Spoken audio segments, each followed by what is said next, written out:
Welcome back, ladies and gentlemen, for that little bit of extended break there. Due to some unfortunate circumstances here, Legion are going to have to forfeit their first game due to some roster issues here. So all that stuff we mentioned earlier about them throwing a spanner in the works, a massive upset is going to be thrown completely out the window. And you know what that means? We have a much more structured tournament for it. So, I mean, there's a little bit of a silver lining there coming out of it.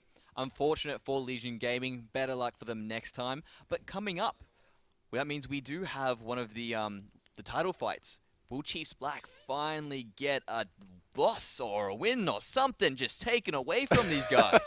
Yeah, that's what Abyss Red Esports are here to prove. Can the mighty Chiefs Black be taken down? I'm really excited to see whether or not they can. We mentioned how well Chiefs are doing and what their strengths are. They come from the bot lane, then the spillover effect gets to the mid, gets to the top. Praetor, he seems to teleport at the perfect times. Every time we see in that bot lane, either a team goes aggressive on Chiefs Black, they'll back off, they've got those minions there, they've got that ward there. Here comes Praetor on his Fiora, on his Nautilus to get in there and just wreck shop. He's got amazing map awareness. And whenever he seems to put it in, even when he's using Lissandro as well, he just seems to know exactly what he needs to do in that particular team fight situation. Whether it's him going in, taking that turret aggro for that short amount of time, and then instantly ulting to reset it, just creating so much spillover effect for the rest of his team as well. Add to the fact you've got a solid mid laner. You have an amazing bot lane as well. These guys are just primed to really... and one of their key strengths we haven't touched on is their rotational ability. The fact that they can, like we said, we hit that critical point. They've got enough gold. They go, all right, they just hit that trigger and just start moving around the map, just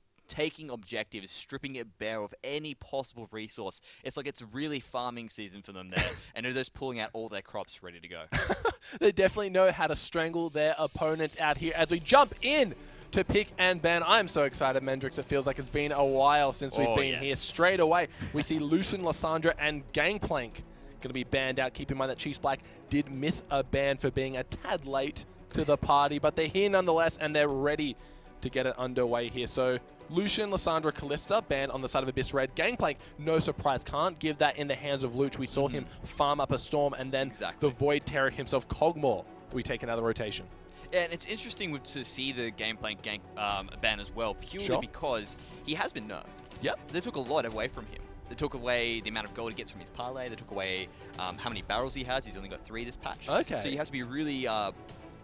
precise. You have to be precise, exactly. It takes away a lot of the sloppiness that Gangplank players used to be able to have freely to go, you know what, I missed this particular barrel, that's fine, I got another 2 and back up, ready to go. So really interesting, but a strong pick. Poppy instantly taken away. This girl just never seems to leave the meta, even after the strings of nerfs that she's been slowly getting over time. It's sort of taken her from overpowered to a bit more in line. Just a really strong, solid pick. Yeah, we definitely see that trifecta in the top lane, Poppy, Fiora, and Nautilus. It'll be interesting to see on the side of Chiefs Black what they pick up. We mentioned Lissandra, definitely one of Praetor's favorite champions to play up there, will be banned away from him, so he might have to default back to one of those tanks because Fiora, she's strong, but can she cut it against a Poppy these days?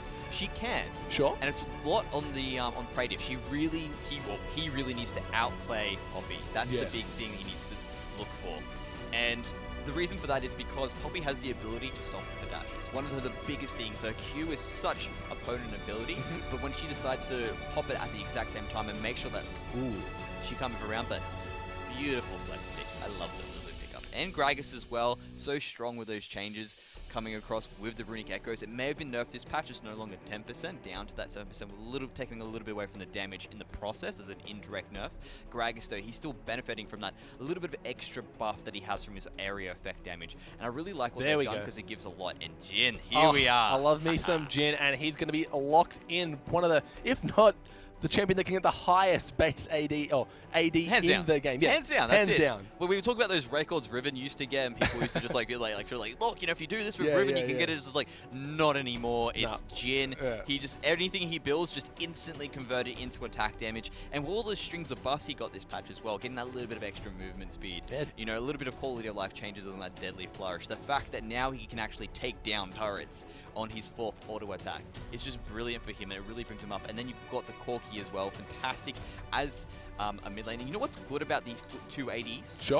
they're both flexes. They both can go in the mid and as the ADC as well. So it can really confuse Chiefs Black into what they really need to pick. So Abyss Red showing us what they need to do is actually throw off Chiefs Black, and they're doing it exactly right now. Yeah, so Chiefs Black, we mentioned that Rosie, definitely a Bard enthusiast here, probably goes on Reddit/Bard mains and posts all her favorite clips on there. Going to be followed up by that Ezreal. We've seen Ezreal mid, we've seen Ezreal ADC, so again, still hard to say where these champions are going to go. So we know that Gragas going to be jungling, Bard going to be support.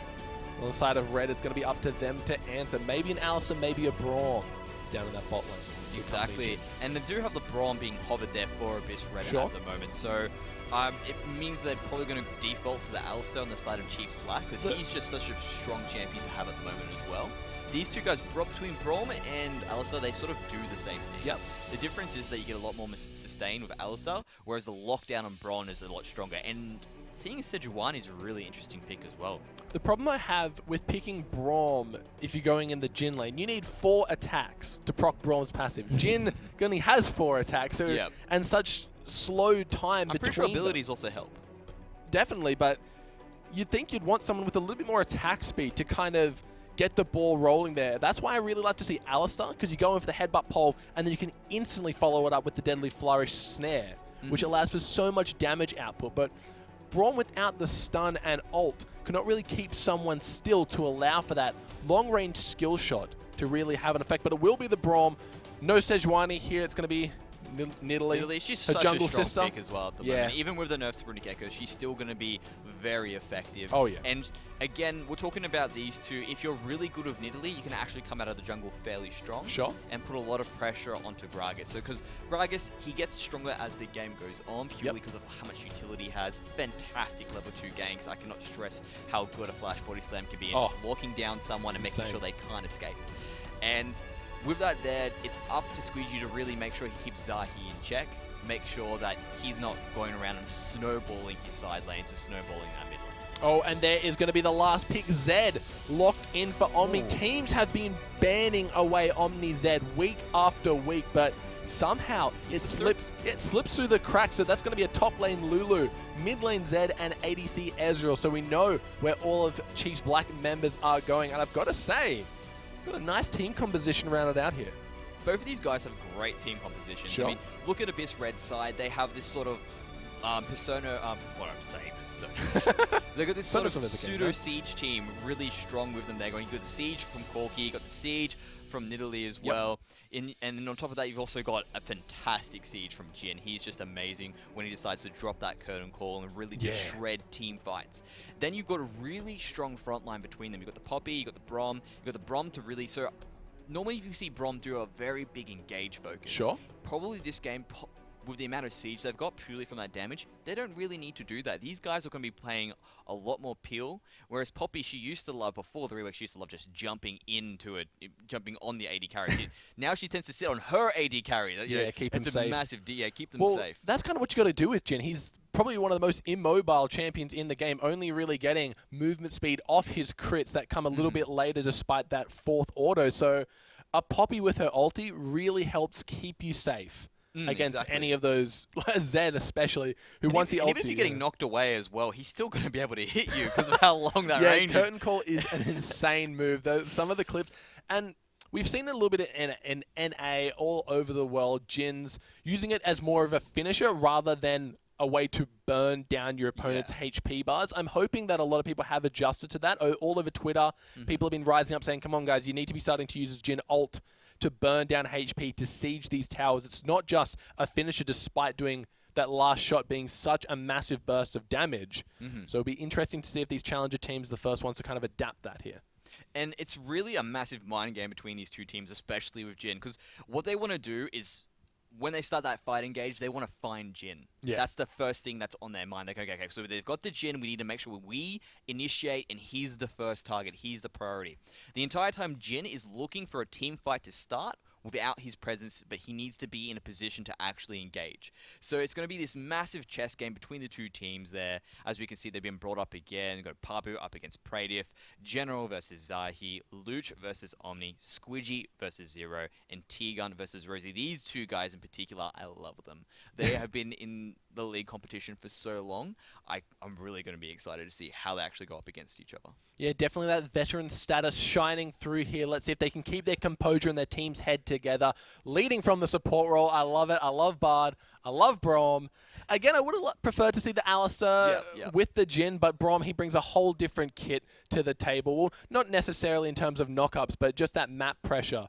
We've seen a lot of Brahms go for that early level 1. Just being able to get that Winter's Bite off can force a flash, even potentially a kill, if done correctly, as we are jumping onto Summoner's Rift for our first game of the night, despite being a little bit into the night. We have Abyss Esports Red. They've been on the up and up. They're definitely the team to watch, but the juggernauts of Chiefs Black yet to drop a single game. Will it be that time that Abyss Red really take it to Chiefs Black, show them, no, you guys are not the top dogs, even though you technically are still. But this time around, you're not the top dogs for this particular game. And now that we've got a little bit of free time as well, I'd love to talk about Chiefs Black's composition. Go for it. So what they tend to have here is you're going to have a lot of siege from Zero, and mind you, Zero seems to be a little bit outgunned. He's going up against a Nidalee, a Corki, and a Jhin, so he's going to be having a hard time. That being said, Zero on Ezreal, such a strong champion. He has had a bit of a nerf in terms of his ultimate, because it seemed to be up all the time. You're not wrong. And now it's going to be about 40 seconds they decided to add to it, which is a fair amount. But that's not the point of what they're doing here.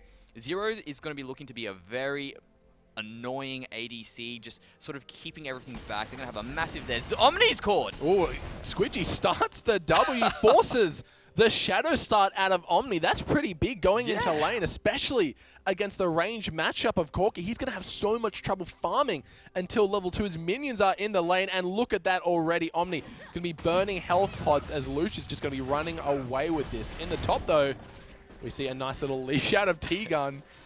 So this game's it's already off to an exciting start. I'd be really interested to see if T-Gun decides to go for an early roam towards the Z, because he knows that he's going to be starting weak, but they're just going to be having a massive party up in that up in that top jungle of the red side there. See if they can actually take an advantage away from Chiefs Black and have a 3-buff start. That would be really huge to put onto General there.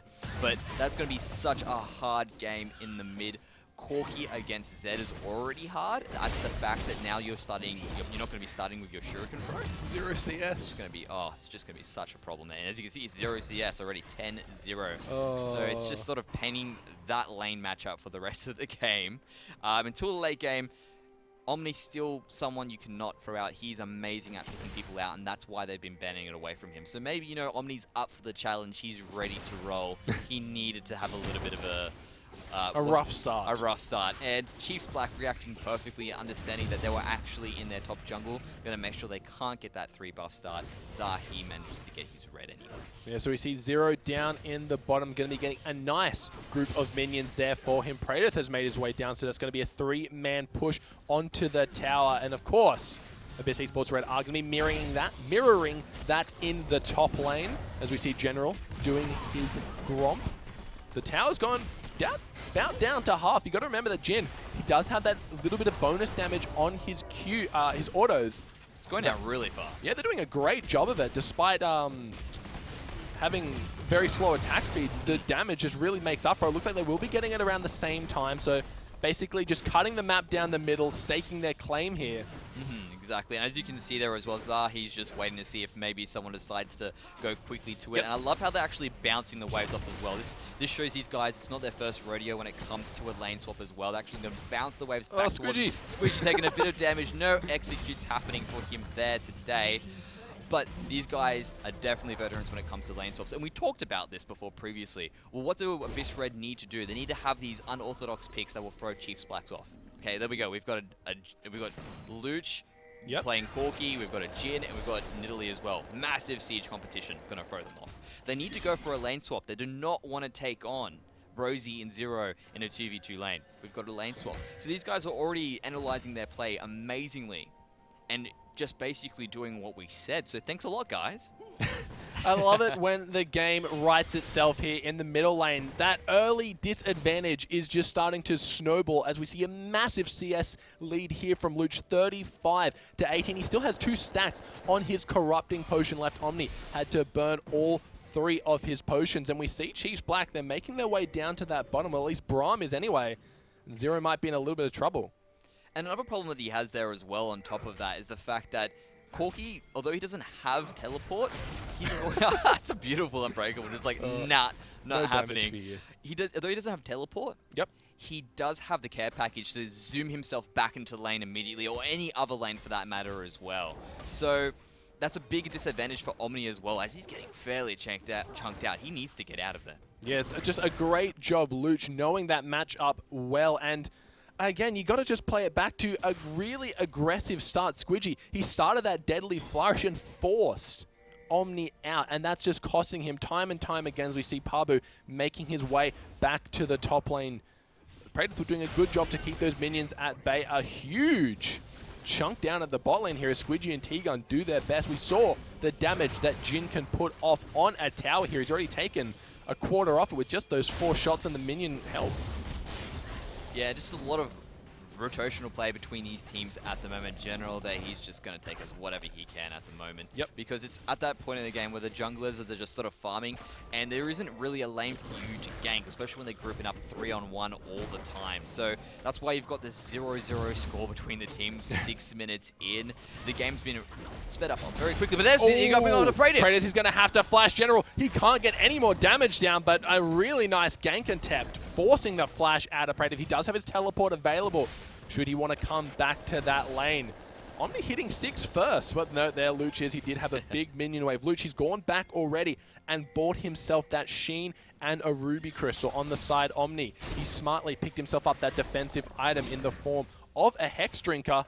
Then in the top we see Praetor. He's been kind of relegated to going for those double Dorans while his opponent was able to pick up some boots and a Ruby Crystal. Definitely the makings of that balmy Cinder. If you look at the gold disparity already, 600 gold ahead from Abyss Red. Already 7 minutes in the game. That's a sizable advantage just off laning phase. Most of that is in the mid lane as well, because as you can see, he's 55 to 36. Omni's doing a fantastic job of actually coming back to pick up some CS as well. And now that he hit that level 6 power spike, Luch has to be careful. I don't care if Zed is behind. He does have Ignite, and he is a Zed. So he's going to do a lot of damage to you if you do decide to engage him early. Pabu trying to sort of find his way with Sahi, but not too much going to happen to that. He's just going to have a little drink and sort of just numb the pain a little bit that Pabu decided to throw his way. Yeah, the stun did miss, but it just looks like such a painful time for Omni in that mid lane. On the bot lane, though, we saw Zero. He was able to get back and buy his full tier off his first recall, so that's going to be nice for him as we see them trading blows, but the Unbreakable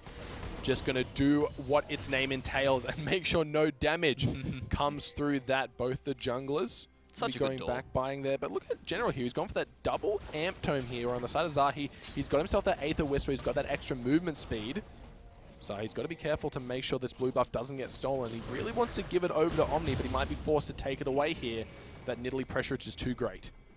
So it was interesting how he's decided to go for the double amp tune. That's obviously going to be going into an Aether Wisp as soon as possible, possibly a straight out buy into Runic Echoes. Yep. He's decided to take the boots there first. That gives him a little bit of extra movement speed early, which means that he's going to try and be a bit more aggressive. As you can see, he tried to take advantage of it in the top lane up against Praetor.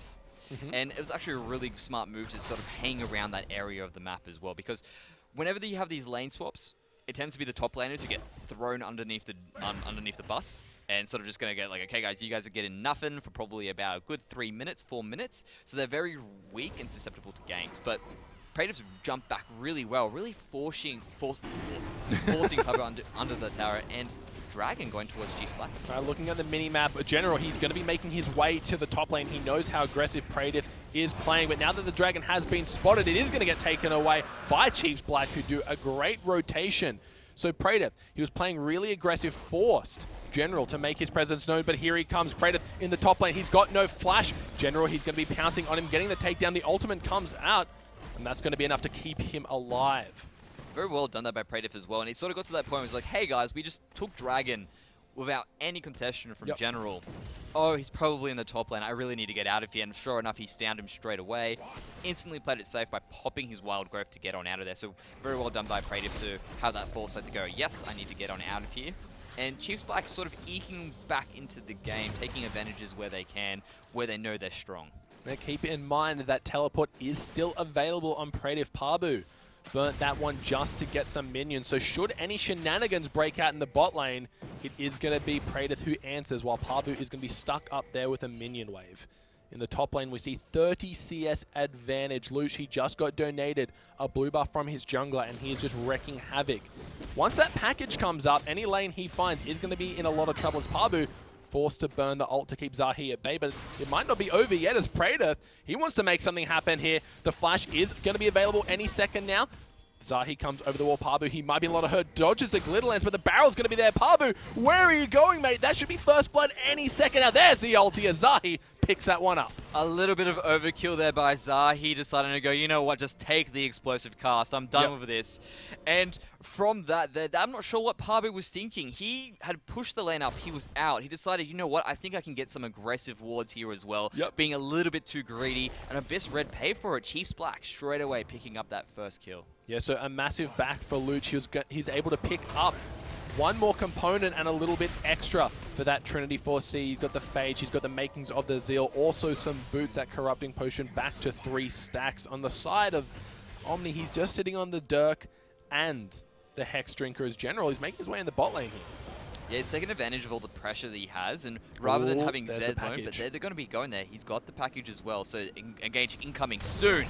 Yeah, it looks like they've gone all in. Zero is going to be the focal one here as he arcane shifts just onto the package. The Braum ult, the Bard ulti going to go down as Praetive did teleport down to that bot. The heal has been used. Luch, super low, so is T-Gun, but it's just going to be a 1 for 0 as Red make that first package count.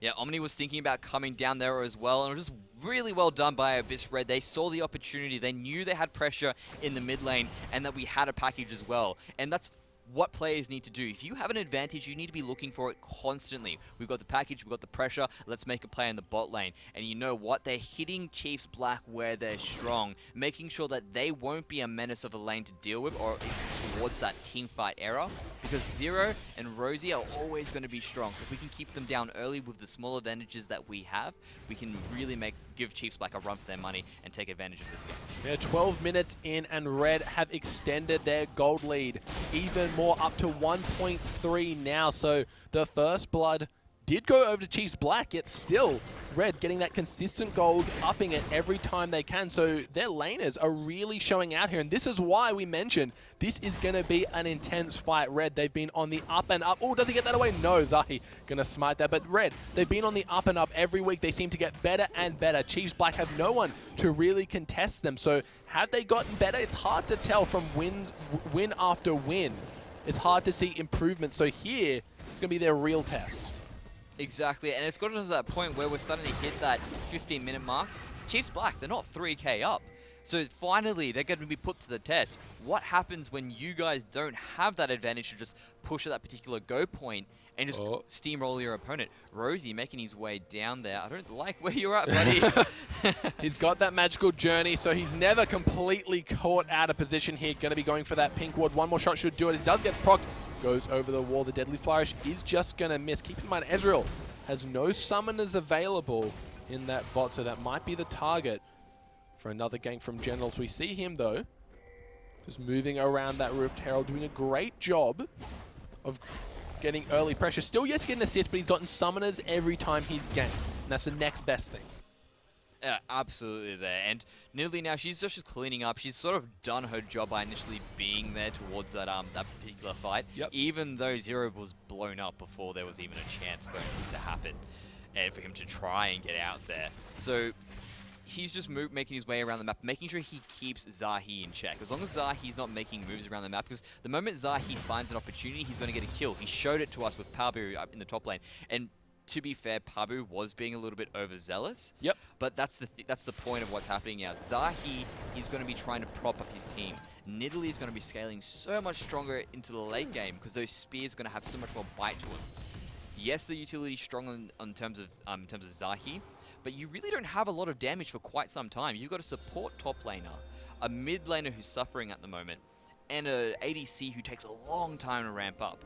This is Abyss Red's opportunity to really take the fight to them and make sure they can't get out of this hole that they're currently in. Well, you mentioned Zero. He's going to have a tough time ramping up, and especially when your opponent has a finished Infinity Edge here down in the bot. So he's going to start to sting. Yeah, definitely a power spike here as a gank in the mid lane. A nice flash from Luch. The body slam does miss. The explosive cast is going to hit, but teleport comes through. Pabu, not sure what he wants to get out of this one. Keep in mind, Corgi has finished up that Trinity Force. Pabu, he's got himself the Sunfire Cape. His opponent, Praetor, sitting on that Rod of Ages. So Chiefs Black, they're playing the long game here. They've got these stacking items that they need time to get ahead. As we see General might be going for a dive. Oh, Rosie, he's in a lot of trouble. Tries to go for the ulti. Not going to keep him alive, though, as General picks up that one. And that's the power of Nili. Just so much damage. She doesn't have the same utility as Gragas, but if she manages to get onto her target, she will be hunting them down. That's why they call her the Huntress.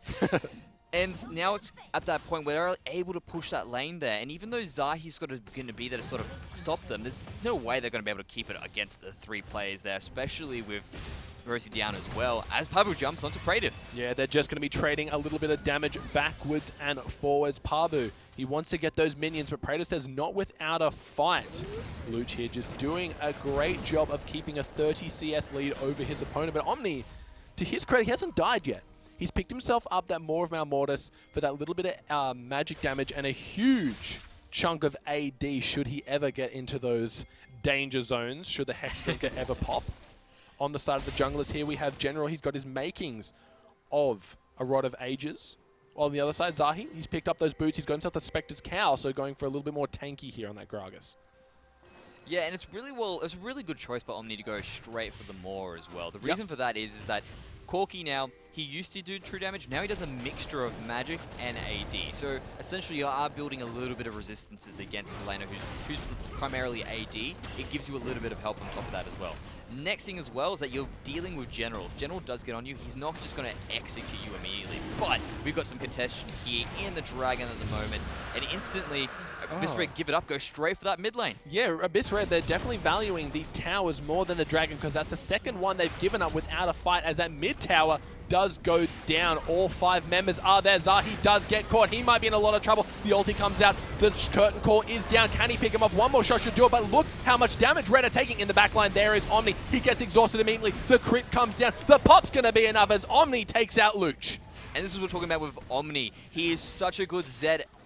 You can't count him out, and that's why he's constantly being banned. He's had such a rough lane. All the problems that you could have ever imagined has happened for him right there, and he goes, no worries, when laning phane's over, I'm going to kill you anyway, Luch. And sure enough, he falls down. It looked like Abyss Red have found themselves a good opportunity. Chiefs Black turn it around valiantly there. Managing to get the Dragon, they lose the tower, but it's those little advantages they seem to eke out here and there. Abyss Red, though, 3k up at this point in time. So the longer this game goes, though, it is going to be looking towards the advantage of Chiefs Black because they've got a much better teamfight team when that go button goes. Abyss Red need to make sure that they keep it slowed down, keep that siege going, and make sure that they're not overextending like they did there because that's what cost them Luch's death. Yeah, so up in the top lane, Pabu, he's going to be building more and more tanky. That's the beauty of Poppy. You can go tanky and still get some damage. On the side of Praetor, he's yet to complete anything other than his boots now. 18 minutes in the game, the kill score is 2-2, but Abyss Red, they lead 3 turrets to 1, but Black, they were able to get those 2 uncontested dragons. The gold lead is still in favor of Red, about 3,000 at this stage. Hopefully the next package, when that comes up, Luch might be able to make another play here because Red, other than the towers, there's no reason they should be giving up Dragon when they're that far ahead.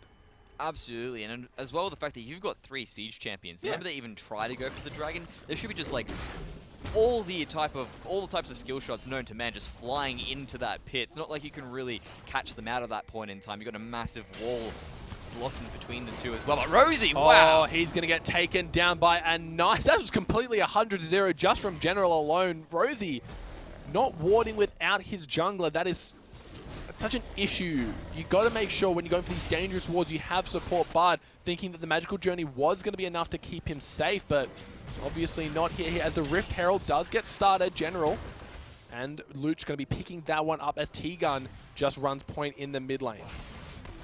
And it was one of those cases where he was warding around his own jungle as well. So he relatively thought he was safe. Generally, when you want to go for those deep wards, you want to have support. Just using it in the Nexus, they're just a little bit quicker. But beautiful stun by Pabu. Yeah, look at the chunk of damage Omni takes for standing next to a wall. Pabu doing his best to keep him at bay here as T-Gun finds out Zahi. It's going to be a little bit of a fight. The ulti comes down. Zero wants to make something happen. T-Gun is going to have to flash to Little Lance. Lands. The flash to Body Slam. Not going to be enough, but the barrel finishes off. Can the Braum passive be proc? No. A nice catch from Chiefs Black here. Both the supports getting a little bit too overzealous.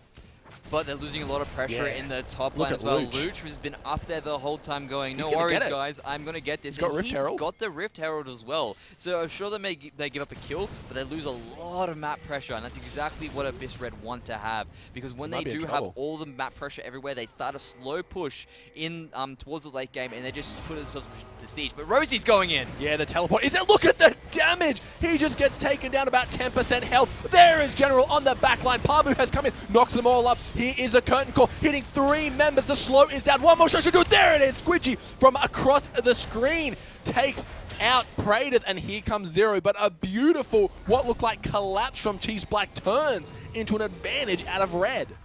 Rosie was going in there. He thought, this is good. Don't worry, guys. We're going to catch him. This is a bad idea. I need to get out straight away. Why is the Magical Journey 2 ways? I need to go both ways here, guys. That's something they need to do for him. Buff by it, boys. It was just one of those cases where Abyss Red hadn't overextended. They actually took their advantage, were getting out of there. Chiefs Black wanted to punish them for it, but there wasn't much to punish there. What are you going to do? Rosie tried to initiate it first, gets chunked out, absolutely useless for the rest of the team fight, falls immediately. At that point in time now, it's now essentially a 4-on-5. They're jumping onto Zahi. Yeah, Zahi just going to body slam out of there. We said it again. We said it time and time again, that fat man is more nimble than he looks, but Red, they've taken 4 towers, all the outer ones and the top inner. So their map control this game, despite the Dragons, has been on point. And Chiefs Black, they don't really have an answer for it. Like, they've been taking those Dragons, but the towers this stage in the game is so much more valuable. Exactly, especially with the change they made to Dragon. Sure, Dragon, now you do a lot more damage when you manage to get on those towers. You need to get on those those towers, Chiefs Black. Like, there's no point in having something to take out to deal more tower damage when you can't even get close to them. They're sort of grouping up now. They don't want to start this. They want to be proactive, make sure they can catch someone, so that way there's no siege starting by Abyss Red. But they're playing it very well. So there we go. Oh, Zero has been caught. The damage comes out. The Braum ulti going to be knocking up Zahi here. But here is Omni in the back. He gets exhausted immediately. Completely useless this fight. He goes down from the damage to Squidgy, and Abyss Red, they are playing so well. They noticed that Omni was off screen. Look at the minion wave in the bot lane. He went to go farm that one up, and that was the go button from Red. They saw a fight and they took it. Grouping as 5 in the mid lane here. They're going to try and get this one as Curtain Call comes down. Not much going to happen here though. Just using it to poke him up, but Rosie, no! Caught out of position again. The rest of your teams had backed off. What were you still doing there? I'm not sure what he was thinking there, but the Siege team has really come into its own for Abyss Red.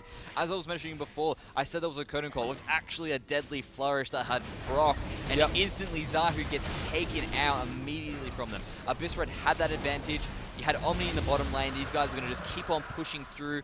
I didn't know what Rosie was thinking, but these guys are starting to run away with the game. Chiefs Black need to get into damage control now, and it's going to be a problem because you can't really stop damage control when it's just people throwing rocks at you from across a wall. It's just going to be a very uphill battle for Chiefs Black. Yeah, they need a shield, and Braum is on the other team at this point, so Chiefs Black, they're really struggling to find their footing when put on the back foot. So we mentioned earlier, how do they play? Not very well, it seems, as Rosie, used to being able to get those aggressive wards in time and time again, has been caught out time and time again. So we see a massive gold lead forming on the side of Red. 5 towers to 1. They were able to pick up their first dragon. So it's going to be 2 dragons to 1.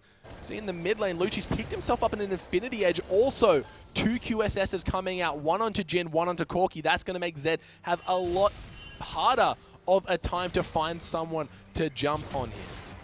Exactly there. I can't believe I've already got 2 quick silver stashes on these guys, especially priority picks for him as well. And if you look at Nidalee, she's the next squishy champion. She's got the makings of a Zhonya as well. But Omni, he's caught out. Yeah, he might be in a lot of trouble. Goes in for the ult on T-Gun. Going to have to flash out of that one. But we mentioned if General's ganks don't result in a kill, they result in a flash. So his presence this game has been paramount to their victory, as we see maybe a push down the bot lane here as the members from Abyss Red.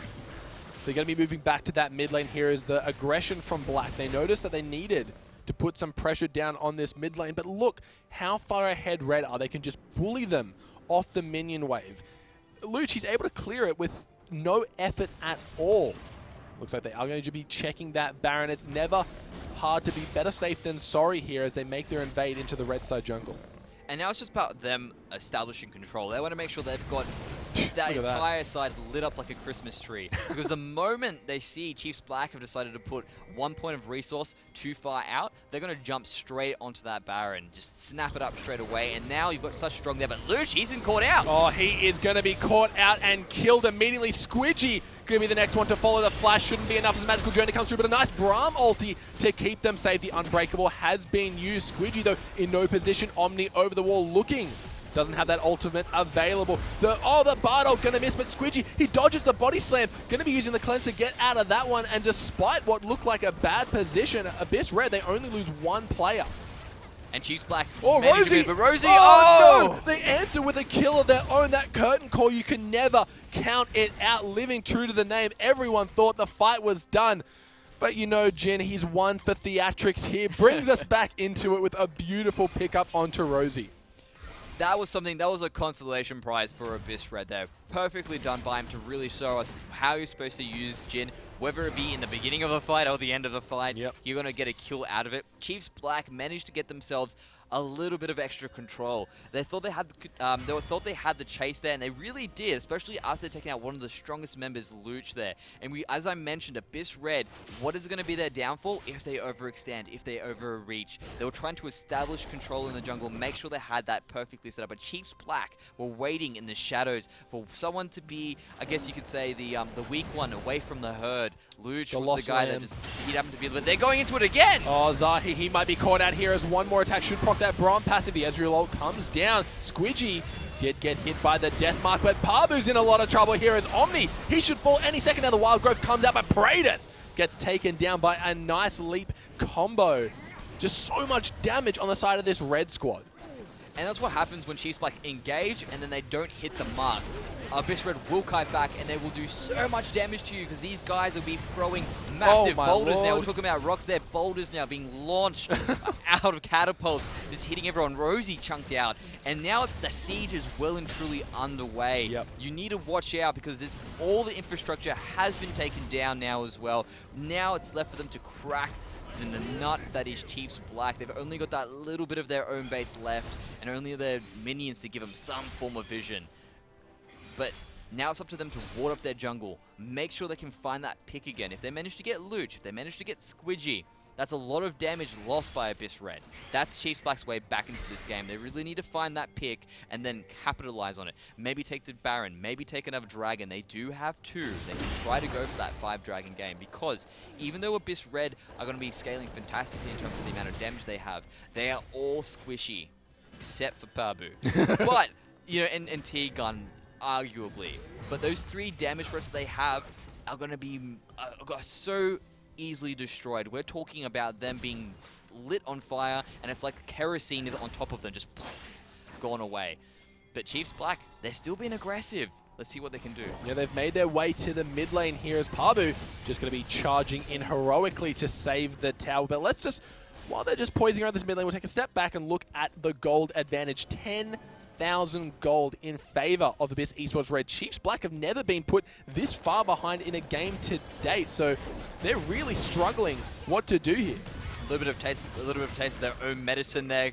And Pabu, he's aggressive as well, jumping straight onto Zahi. The fat man himself manages to get out, no problems there, but they're really just showing them that, no, we are the ones in the driving seat this time. You guys need to actually sit back and enjoy the ride and hope we don't crash into you. But the game sort of hit that point where they are still Chiefs Black. They need to watch out, make sure they don't overextend, because Chiefs Black has showed us what they can do. Zahi trying to go for a flank. Forces the Valkyrie. Got to keep in mind that Abyss Esports Red, they've been in this position before and lost it all. So they know the sting of overconfidence here. So hopefully they don't do it again, as they pretty much switch roles here. They get the Dragon as Black go for that mid. The Braum ult has been used onto Zahi. He's just going to body slam out of that one. The curtain call comes down, looking for some of the members here, but this could be bad for Red as they are taken very low. But I say that again, Rosie just gets taken out by the curtain call. Zahi is going to get pinned up against the wall, and it's now just going to be them hunting them down. We're talking about theatrics before. They were trying to dance around that curtain call there, but they still managed to get hit. Pradev, he's in trouble. God! The damage. Whoa. One more attack should do it. Zero is going to go down. Squidgy with the double kill. Omni trapped in that top lane. One more kill should do it, and that is going to be an ace. A clean ace for Abyss Esports Red, and they've turned their attention to the Dragon. They did not overextend. They were actually playing it perfectly. They were asserting their dominance, went straight for the Dragon. Okay, you know what, guys? We are at the point where we can just sort of slowly check them out, take what resources they need. Chiefs Black tried to be greedy, see what they could take back for it as well. They paid for it with a clean ace, and now the Baron. And this is well and truly the point we needed to. And this is a really big issue as well for Chiefs Black, because the second Dragon means they're going to do a lot more damage to towers. And on top of that, they've got the Baron as a buffer for their minions. Yep. As a siege team, oh, Chiefs Black, what are you going to do? Look at Squidgy 7-0-3 on this Jhin. We were talking earlier just about how viable Jhin is, and when he's hitting like a truck, you got to think, is this champion maybe the new rise to fame for 80 carries in that bot lane? We saw Lucian, we see Ezreal, we see Corki all the time, but now that Jhin, he's had a few quality of life changes, maybe he's here to stay, Mendrix.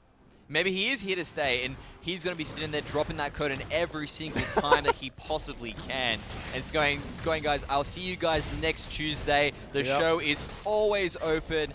Please bring it on, because Jhin, he is such a fun champion to watch. It is always so good to see all those shots just being shooting out randomly, every single team fight and snipes. Wow, Pabu! Didn't even get a chance to see him. Pabu stuns him. General finishes him off. That is what a 6-0-6 Nidalee can accomplish. Omni, he's only just recalling now. That's going to be a free tower and possibly an inhib. With Praetor not alive, that means the wild growth isn't going to be there. So Abyss Red just force their way in. They get a pick and they make something happen here. Could they be going for more? Oh, they're definitely going for more. They're so strong at the moment. Look at how quickly those towers are being deleted. Chief Blacks are going for it. Yeah, they got to make something happen here. The Bard ultimate goes down. They're still on the tower. Pabu, he's in there. The tower's going to be down. The Nexus is left vulnerable. The members are falling. Could this be it? Could the Kings be toppled? A few more auto attacks should do it, and that's it. Abyss Esports Red have done the impossible. They've taken it out in week 7, the last week of normal play. They've shown up, and that is huge. They can bleed. Oh. Chiefs Black can bleed. That has been done. Thank you, Abyss Red, for doing that for us there. Finally, we got 6-1 there now for Chiefs Black. They're still the top dogs there.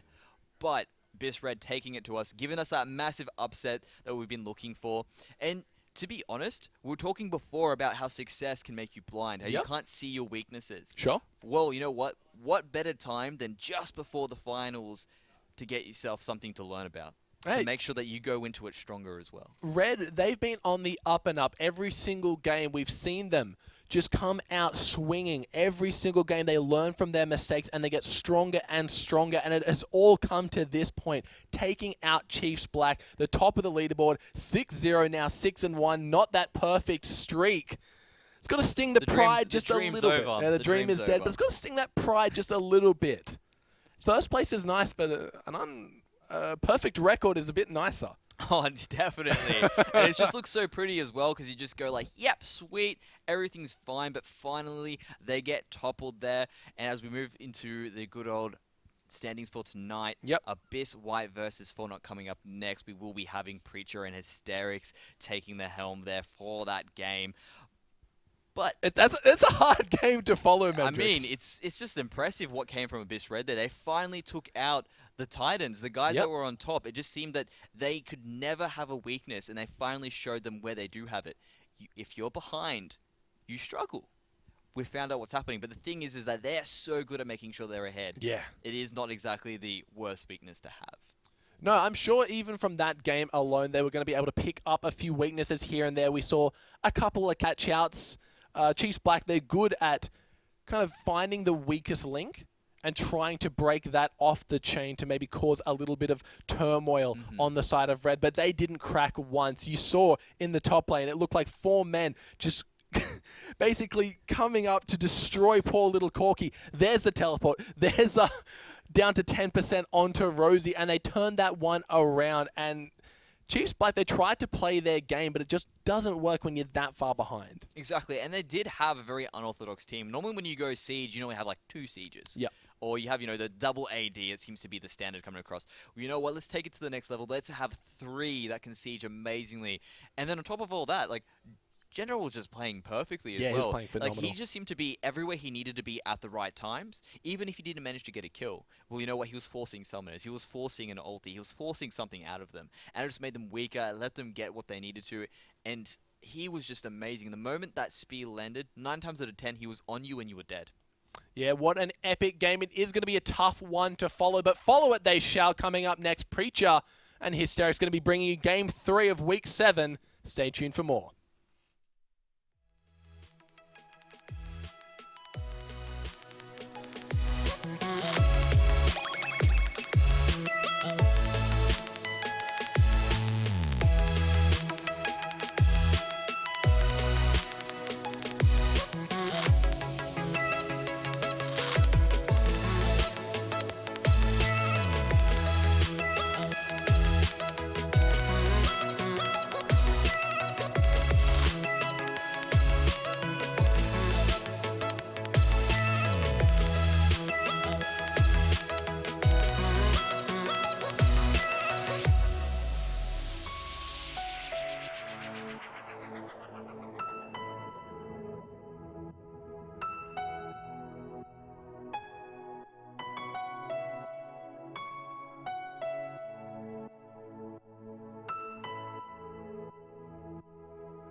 Familiar faces prolong the embraces. We were always once for the breakaway, but we're nearing chances to wake the day. They're calling you over, the methods are bolder. We're lost in the time now, our minds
Ladies and gentlemen, boys and girls, welcome back to the Oceanic Challenger Series. My name is Jake Kosterix, Aussie Penko. Joining me is Mr. Preacher here, and we're very excited after that massive upset coming through. Chiefs Black with a loss. What? There's nothing to say about that. We expected them to have the perfect sweep to go through this whole split uncontested, and here they are, being challenged by Abyss Red and actually losing. That's right, and Squidgy playing an awesome game off the bat as I can't even say his name because it's heartbroken, right? Because I always thought Jin was just in the trash bin, right? I'll be honest. I didn't like Jin. He's immobile. However, Squidgy playing him in that very far back line, that curtain call coming out every single team fight, and he sniped it with every time without fail. Every single time. And Jin has a lot of weaknesses, which is why we sort of relegated him to one of the weaker ADCs beforehand. But yeah, they just played to his strengths. They didn't mid-game team fight because that's really awkward for Jin. You only have 4 shots, and if you don't blow somebody up, then you really just miss the mark. But they didn't do any of that. They siege properly. They managed to snipe people from afar, which is one of his strengths, is his ultimate. You know? Yeah, they just played it so well. Playing like a proper OPL team, and that's what these OCS teams have to realize is that soon for 2 teams, or should I say 1, as we move forward into the end of this competition, it's going to get very, very serious. And playing like that synergized teams in the OPL is exactly what you need. And Abyss Red show that they have as much chance as anyone else to be one of those OPL teams. They've been moving up and up throughout the ladder, not maybe in terms of victories and losses, but certainly in terms of team fighting and coordination and communication. We've seen them improve leaps and bounds, and now they finally got to their peak and they managed to take out Cheese Black. It's a pretty nice victory. So we move on to the next game now, and the sister team, Abyss White versus Fornot coming through. Fornot has been a favorite of some of our fans coming through there. Ho and Fesh make up a fantastic team composition every single game, picking into the team's advantage. Now we see a little bit of a roster swap coming through as Vince joins the mid lane. Vern and Matthew still in that bottom lane, that Lucian player down there. Abyss White Preacher have had this same consistent lineup every time. And Blackstar in the top lane favors a Fiora, favors this huge split push. I gotta say, I mean, I don't know who's gonna win. No one knows who's gonna win.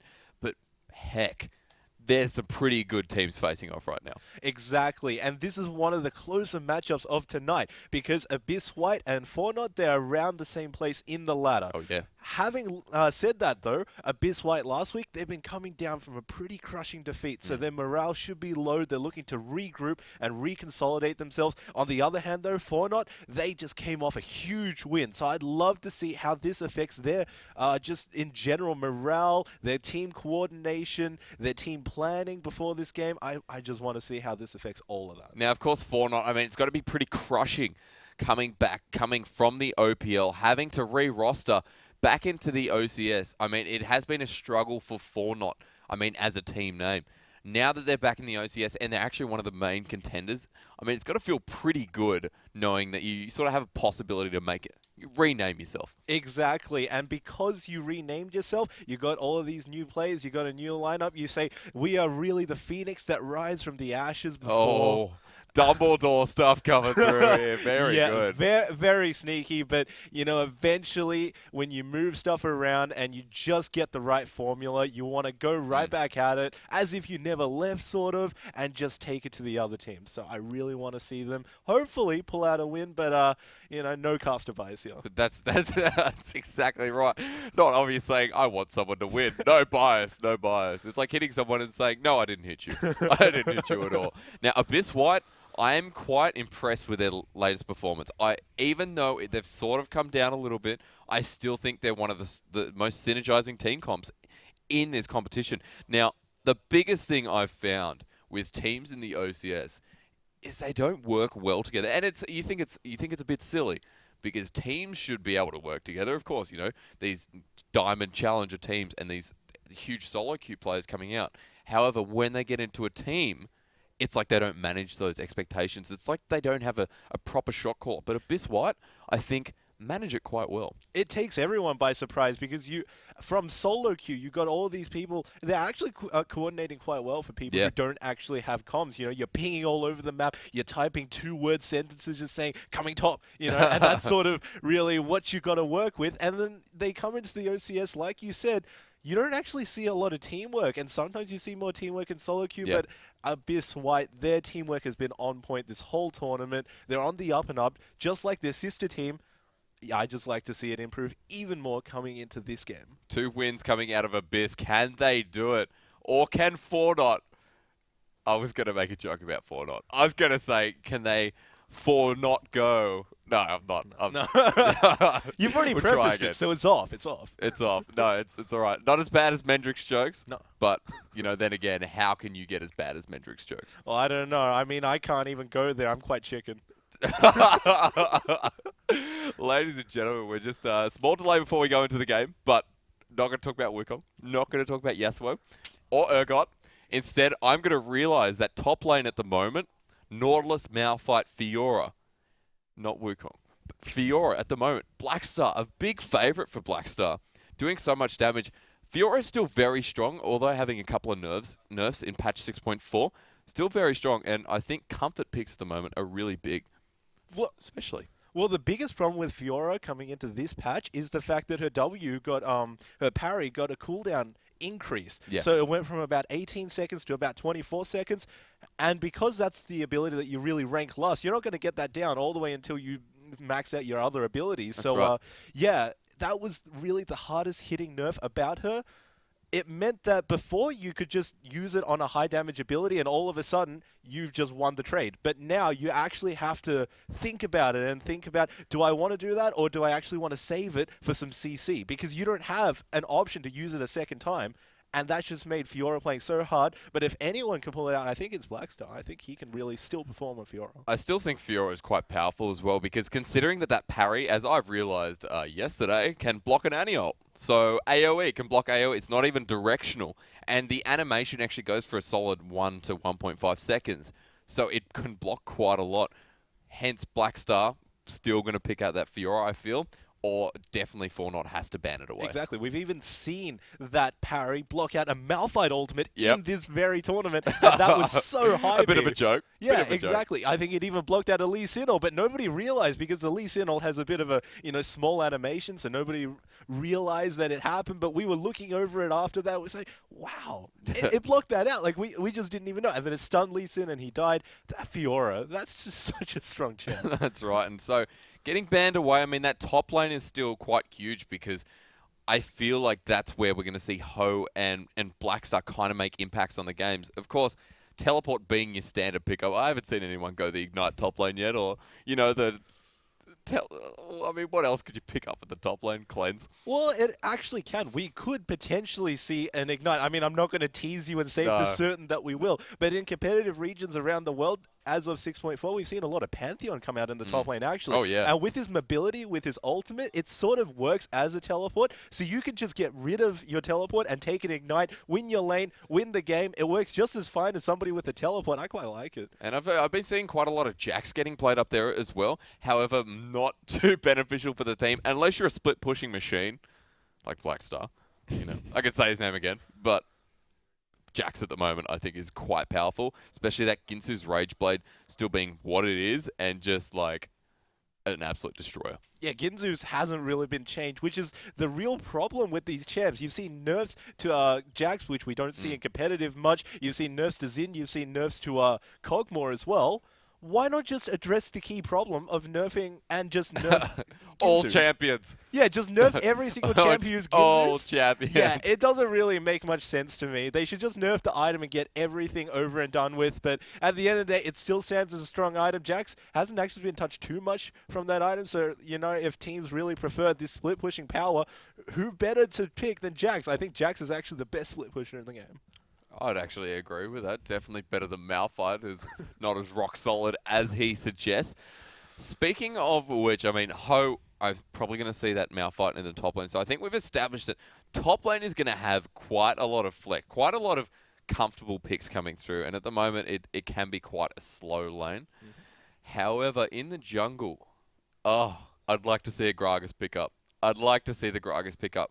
I feel like last game wasn't utilized from Zahi as well as it should have. His Elise was a lot better. His Elise was so much better than the Gragas. As we jump into Champion Select there, and look, speaking of the, you know, Fesh on Elise, probably not your main concern. Probably ban. Yeah, Kindred. Kindred, you reckon? Oh, Fesh on Kindred is like, it's like a donkey who thinks he's a horse and can run miles and miles. You don't let that happen because it's just not in the cards. Yeah, sure, whatever. Exactly right. A donkey who thinks he's a horse. He thinks he's a horse. Yeah. He thinks he can, but he can't actually. See, look, exactly where they should have gone. And a fantastic ban coming from Abyss White. Elise is gone. Kindred is gone. Kog'Maw and Kalista on the side of Fornot. Now, Beastie, fantastic at actually sort of immobilizing the other AD carries in the sense that he's good at kiting around them, so he's very focused on that one position. Yeah, I quite like these bans out onto Fesh because we've seen such a huge showing from Fesh. I remember that one game into Legion where he just took the game by surprise. He single-handedly carried them to their victory.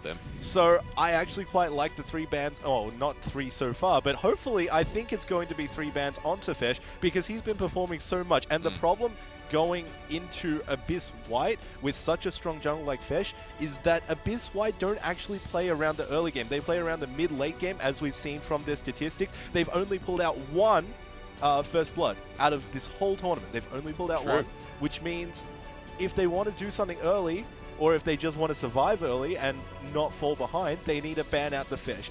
They need to ban out Fesh, and Fesh has just been so impactful. And it looks like we're probably going to see...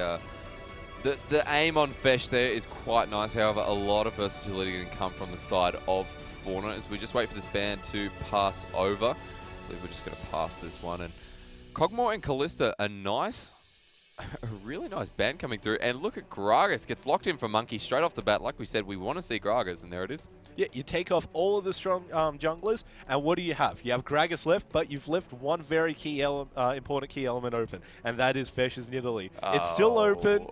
And it's nowhere on the map. It could potentially be done. Gragas, we've talked about him over and over again. He's just so strong with his early game burst potential. But does that really matter when you're going into an early game Fesh on Nidalee? You saw it last game, ladies and gents, and it wasn't pretty. It absolutely was not. Early game Nidalee. They're not even going to pick it up. I don't think they feel threatened at this point in time. Instead, Lissandra gets locked in. And the Brom Hover, I believe, will be locked unless they decide no more ice for the team. Well, you know, you don't really have to pick Nidalee in this rotation because you already know their jungler. You know that you're not going to get counter-picked. You already have a counter-pick in your mind, so you don't even need to set it up.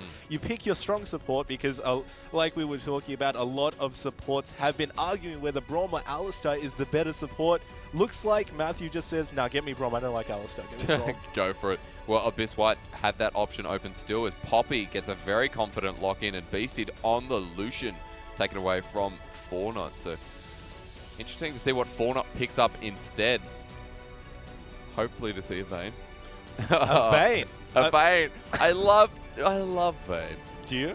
But she can't lane very well into a Lucian, so I doubt that she will. And if you can't lane well as a Vayne, just go even at the very least, then you're not going to contribute as much as you thought you would going into the late game because it's just so awkward getting there. You know, that you have so many items that you need to buy, and when you put them all on top of each other, it just puts you into this weird situation where you say, okay, I've got this goal, and all I need to do to meet it is to farm, and you're farming for about 30-40 minutes. That's not really the tempo of these games. These games are very fast this season. It's probably not going to be. No. And pickups coming through for Fornot. Looks like we might see an Ezreal down there. Always good to sort of farm off Lucian, at least harass him. And a Shen. Oh, no. The Echo. Oh. Is that Echo jungle? It could be. It could be Echo jungle top or mid. He can go anywhere he wants, and we haven't really seen any strong lock-ins from the side of Fornot, so everything's up in the air. We know what the bot lane's going to be, but the other three roles completely in the air. We have no idea. I would love to see Middlesticks come through. I would love it. Fiddlesticks has a party, and you're all invited. Probably not the case. Probably not going This champ select requires me to be very excited about all these hover champs, you know. It's just the way it's going to be. So Echo gets a firm lock-in from Fauna and Ezreal as well. Actually quite like the pickup on the Ezreal, especially the bullying potential in that bottom lane. As Abyss White go for their final 2 picks and look to make this a bit of an AoE or Siege team comp. And Alistair gets picked up with the Lucian, where I like that team comp. As we go to the final seconds, I really like that team comp. Don't make me dislike it. Love it. Absolutely love it. Yeah, I love it as well. There's just every single element of a team fight, team comp in the side of Abyss White. You've got the ball delivery system for Orianna. You've got the disengage for your Lucian, so he can just scrap around the sides and pick off people on low health. You've got the Poppy who can dive in and deny everyone on the other side a chance to come back in. As there's a little bit of a problem, but we should be able to get back into that. But we've seen the lock-in already. That is just such a strong comp, especially with an Alistar. You put the ball on Alistar, and all of a sudden he rampages into the enemy team, and then you just got a 5-man Ori ultimate. Even if you don't do that, even if you just put your ball down into the middle of a fight, that is just so much management for the enemy team. God. Yeah, because when you're tunneling on killing your enemy ADC, when you're tunneling on saving your own, you sort of just forget that the ball's there, and then all of a sudden you hear the shockwave sound, and then your team's just in ruins. Now, Crackham, I haven't actually seen too much of his Orianna. However, with I'm going to say Luch, right? Luch on Orianna. It's about the 10th time in the OCS I've talked about Luch and Orianna. But Orianna has just been this core fundamental for these teams, especially with Siege comps, especially with AoE comps. And I'm actually quite surprised that they didn't go for a Malphite up top, who is still, in my opinion, very strong. Sunfire Cape, very good first item pickup, which works exceptionally on a Malphite. Instead, go for the Poppy, which, in my opinion, you know, probably could have picked that up a little bit. Nautilus was available, so I'm actually quite surprised. Well, I actually like the Poppy pickup into an Ezreal because what not many players know about Poppy's dash is that it actually temporarily roots you while she's dashing, and if it hits you into a wall, then you get stunned, but if it doesn't, at the very least, you're rooted. That means that you can't actually cast Arcane Shift while you're in it. You won't go anywhere. You can't even flash out of it. You just can't stop it while it's happening. It's just such a strong ability, and it used to be that Ezreal could just get out of everything. You know, you cast your Essence Flux before your Arcane Shift, sorry, before anything really happened, and then you just get out. But that isn't really the case now because we got so many roots in place for that Ezreal. He can't even dash out. No, and I mean, like something like an Ezreal who gets locked down, it's just gonna pull him back, and he's not gonna do anything at all in that mid game. Like Mendrix said last game, Ezreal takes a while to ramp up, and that could be a potential problem for Fortnite. It could well be, because he's just standing in a side lane just trying to farm up. Meanwhile, there's a team fight happening. The most he can contribute is his ultimate. Now it's not going to do much damage early. It's not going to do much damage early. Also, it has an increased cooldown early, so while you're scaling, you don't have your cooldown reduction. That's 120 seconds, so you can't even use it to farm waves. You have to save it for team fights. It's not going to contribute much. It's going to be extremely awkward because he still has that 2-item power spike that he needs to get to. And I'm actually quite impressed with, on the side of Abyss White, getting that Lissandra pickup. That hasn't been something as big as 6.1 and 6.2. She's fallen off a little bit in terms of her pick rate, which I think is quite ridiculous because she hasn't changed too much in these last couple of patches. She's still one of the strongest top and mid laners. And her into a team fight, I mean, all you have to do is go in, ult yourself. You're invulnerable. You then push all the front and back line of the enemy team towards your team, and it's pretty much you're behind the team fight. They have to split with their aggression. I think Lissandra's a fantastic pickup. She hasn't been changed much. We usually see her in the top lane, especially in the OCS. We've seen her a lot on the Hands of Prey, how he just split push for days, and then he team fought so well with Lissandra. In the mid lane, though, she does more or less the same thing. She's got the same build. She's got the same utility. Why not put a mid? It's still a flex pick. A little bit scarier. Yeah, it's a little bit scary because it comes up with more damage. You get more farm on this Lissandra, so she scales up much faster. And it also frees up a top laner for you to have engages, for you to have that sort of beefy potato tank in the front line absorbing all the damage. Potato tank. What, Malphite? Yeah, that Malphite. Malphite, hang on. Malphite, Nautilus, potato tanks. We need to clarify or describe what a potato tank is. So, someone that takes so much damage but does nothing in terms of damage back. Yeah, pretty much. And Malphite and Nautilus, they both do that. They have a lot of CC in their kit, but they don't do much damage, you know, and they just sit in the middle of your enemy team with that Sunfire cape just ticking along and along, and they just take damage. And that's their one role, to maybe... Take damage. Yeah, to take damage. To maybe slow them if they can. Through if not, damage, you can take and give at the same time. There's no give without receive. No, there's not. And they've been practicing in the ancient meditation arts because they're just sitting there and like Mendrick said last week. God, he's being referenced a lot in this cast, but he said you could levitate. He said something about levitating. That's all I remember. But like, there's a lot of levitation going on around the OCS. I feel like Lee Sin is the backbone of this society. And he's doing a lot of work. The players, they might be meditating in their spare time. Yeah, they could be taking a leaf out of the champions' books, just learning how to zen out in the middle of a very stressful team fight. Nice. Yeah, they just have to really take it to them, zone out, and just, you know, chill. Just chill in the game. Ladies and gents, in case you forgot, I want to point out that Monkey has not played Wukong yet. What a threat to society that is. I mean, if there was anyone to pick up that champion in the jungle, what a great champion. It's Monkey. You also mentioned General for General Wukong, but... Didn't he play Wukong, though? No. He did. Are you sure? Wait, in the OCS? Are we sure? Maybe I'm not sure. Maybe he did not. Not this split at the very least. Someone needs to play Wukong. Somebody needs to play Wukong. He's a threat. He's such a threat. And in that team composition with Orianna, I think Wukong would have been perfect. Better than Poppy. Put a Yasuo onto it as well, so you got the 5-man knockup. No. You put Urgot down bottom. You put Yasuo in the mid. You then put someone crazy like Wukong top. And in the jungle, you guessed it. You didn't guess it, did you? I have no idea what you're thinking of. Katarina. Katarina jungle. Katarina jungle. Why are we even Tank casting? Katarina. We should become coaches. We should become full-time analysts. That's what everyone's problem is. Obviously, they haven't seen Katarina jungle.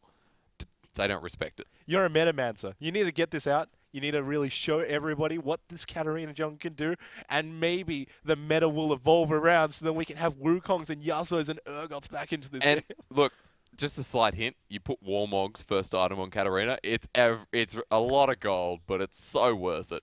You don't die, and you do damage. You just do full tank Katarina, you take no damage at all, and then all of a sudden you're in the middle of your enemy team just resetting over and over again. That's saying, right. Guys, we need to focus the Katarina. You just focus the tank. It's almost as good as Renan's LeBlanc, but, you know, maybe not as good as that. Ladies and gents, we are having some technical issues, but never fear, for the game will go on quite soon. And a team like Abyss White and Fornot, oh God, I want it to start. It's just one of the most decisive games of the night. Fornot coming from the OPL, it's a sad dream, but it's still a dream.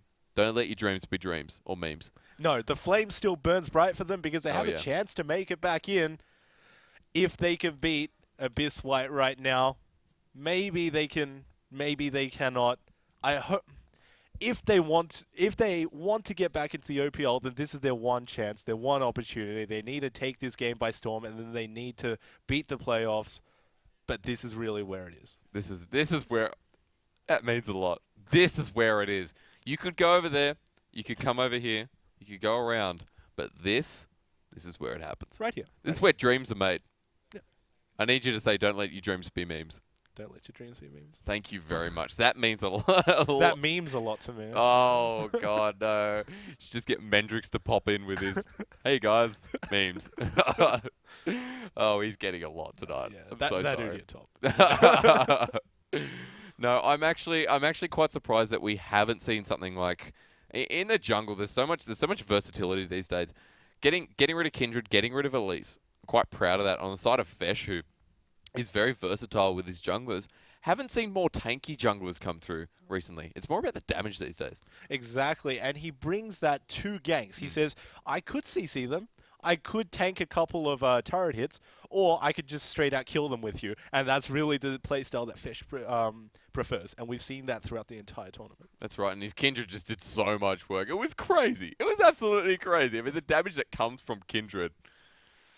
it's insane. It's absolutely insane. She has a bit of CC as well, and the fact that she has so much chase and so much escape, it's pretty ridiculous at the moment. Not to mention her ult that pretty much keeps everyone alive. We saw in week 3 and 4 of the OCS that Victor Chaos Storm into the Kindred ult. It was like, no, it was like you can't burst anyone down, and it would have destroyed everyone.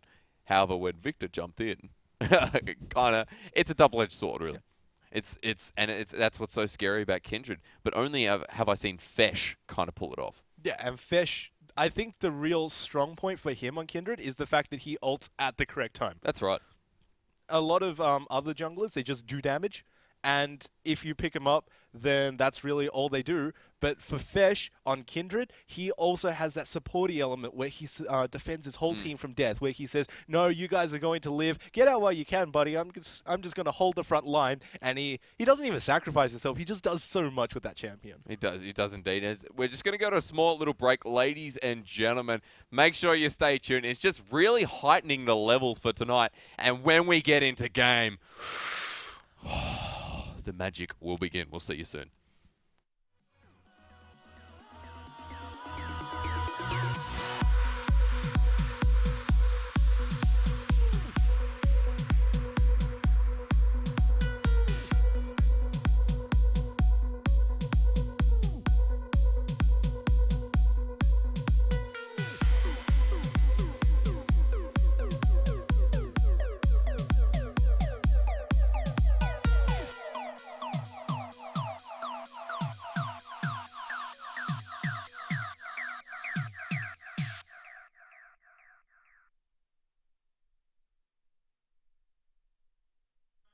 I've got a question, if you'd hear me out. In your defense, you never had a chance. And so tell me straight, I won't go. This is our time now, I'm sure. Make no mistake, that we are closer than we're far.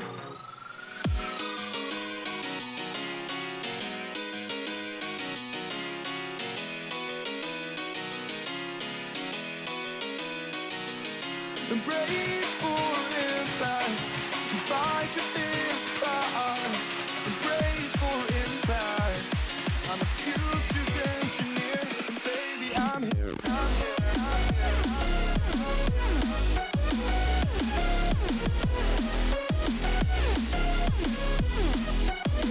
And baby, I'm here.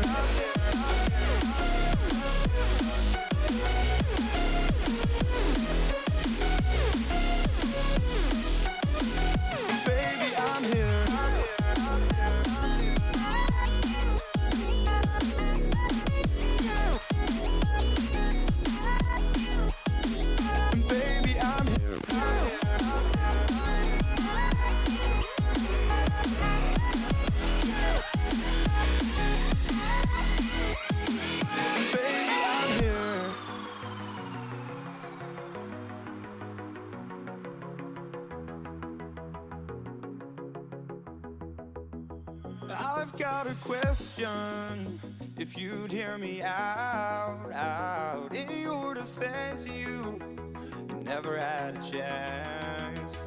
And so tell me straight, I won't go. This is our time now, I'm sure. Make no mistake, that we are closer than we're far.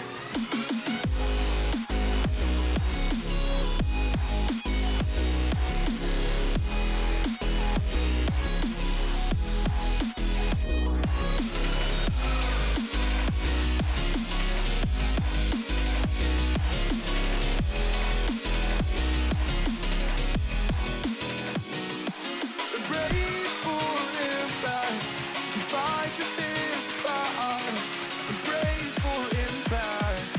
I'm the future's engineer, and baby, I'm here. I'm here. I'm here.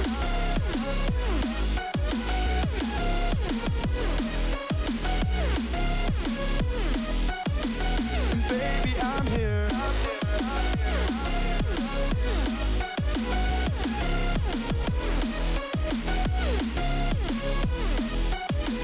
And baby, I'm here. I'm here.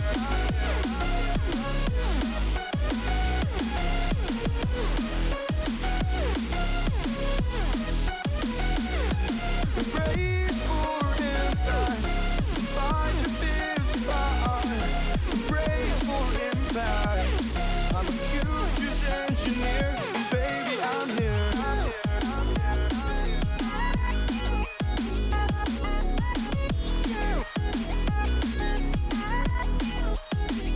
Baby, I'm here.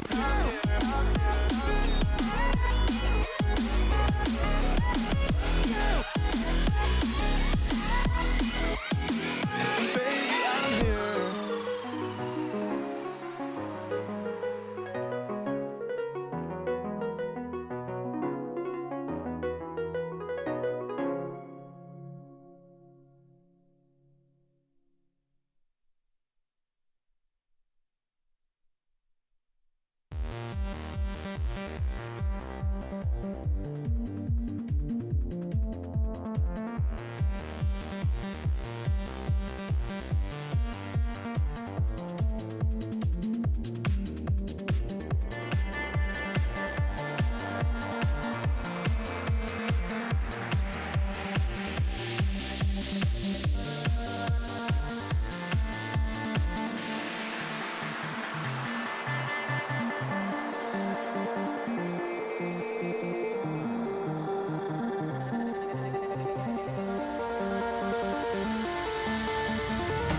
It's never too late to admit when you're wrong.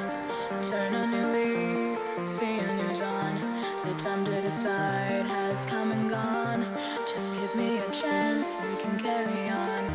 I made my choice, these drums of your voice, they run through my head as I remember the day.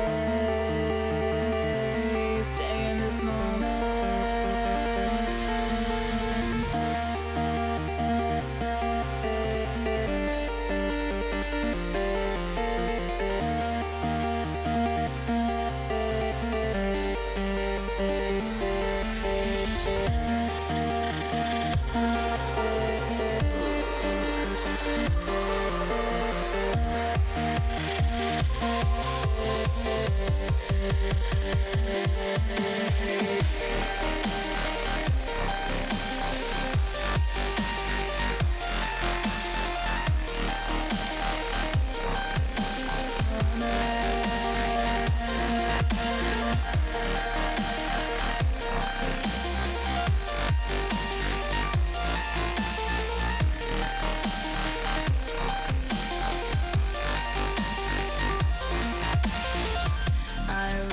Stars fill the frame. They say we're lost without aim. Today the stars will be red. Soon blue will guide us instead.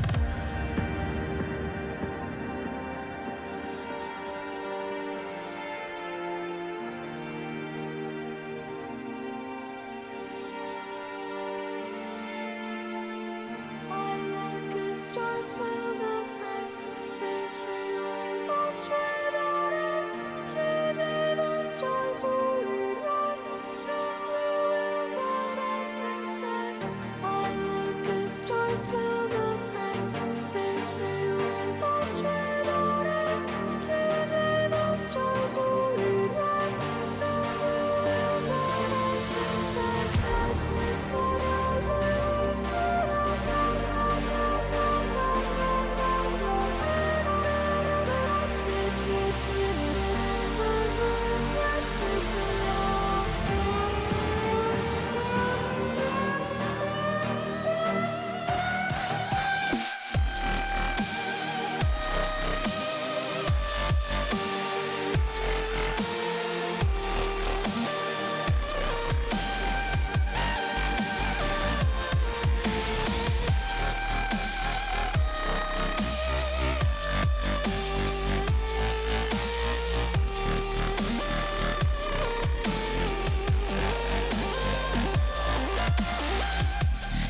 never too late to admit when you're on.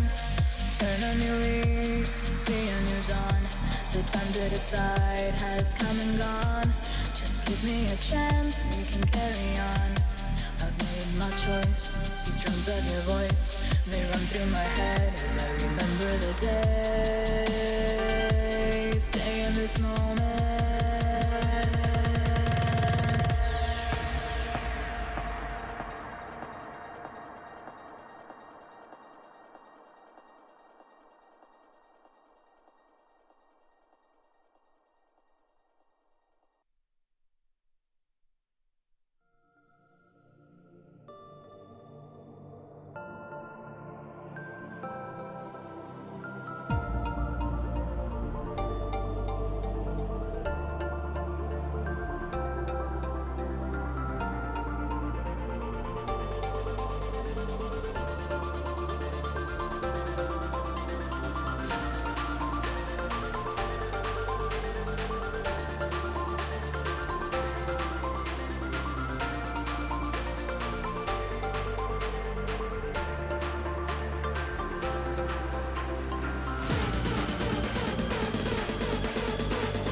Ladies and gentlemen, boys and girls, welcome back to the Oceanic Challenger Series. I'm sorry I lost you there, but a nice little welcome back is all we need. You're joining Hysterics and Preacher on the desk. After a small little technical flaw there, we're going to re-jump back into Champion Select in a couple of moments there. Now, teams are going to get the first two same bands coming through, and then after that, we're all individuals again. We're going to see how it progresses. So we're going to jump into a new Champion Select, and then straight onto the game. Now, Abyss White versus Fornot. And Fornot are the favoured to win at this point in time.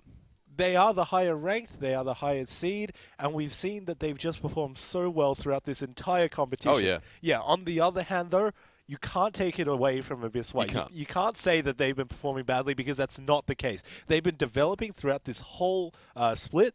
We've seen them develop in front of our own eyes. They've just upped their communication so much, upped their teamwork so much. So now is the final clash between Fornot, people who want to retain their title, people who want to get back into the OPL, and also Abyss White. You know, these newbies who want to sort of challenge it, put it to them, and to say, no, we've improved, and this is how well we are. It's actually quite amazing to see these teams develop. At the start of the split, I was seeing very clear definitives between who I thought was definitely going to win. Now, Chiefs Black, of course, were among them, even though they're 6-1.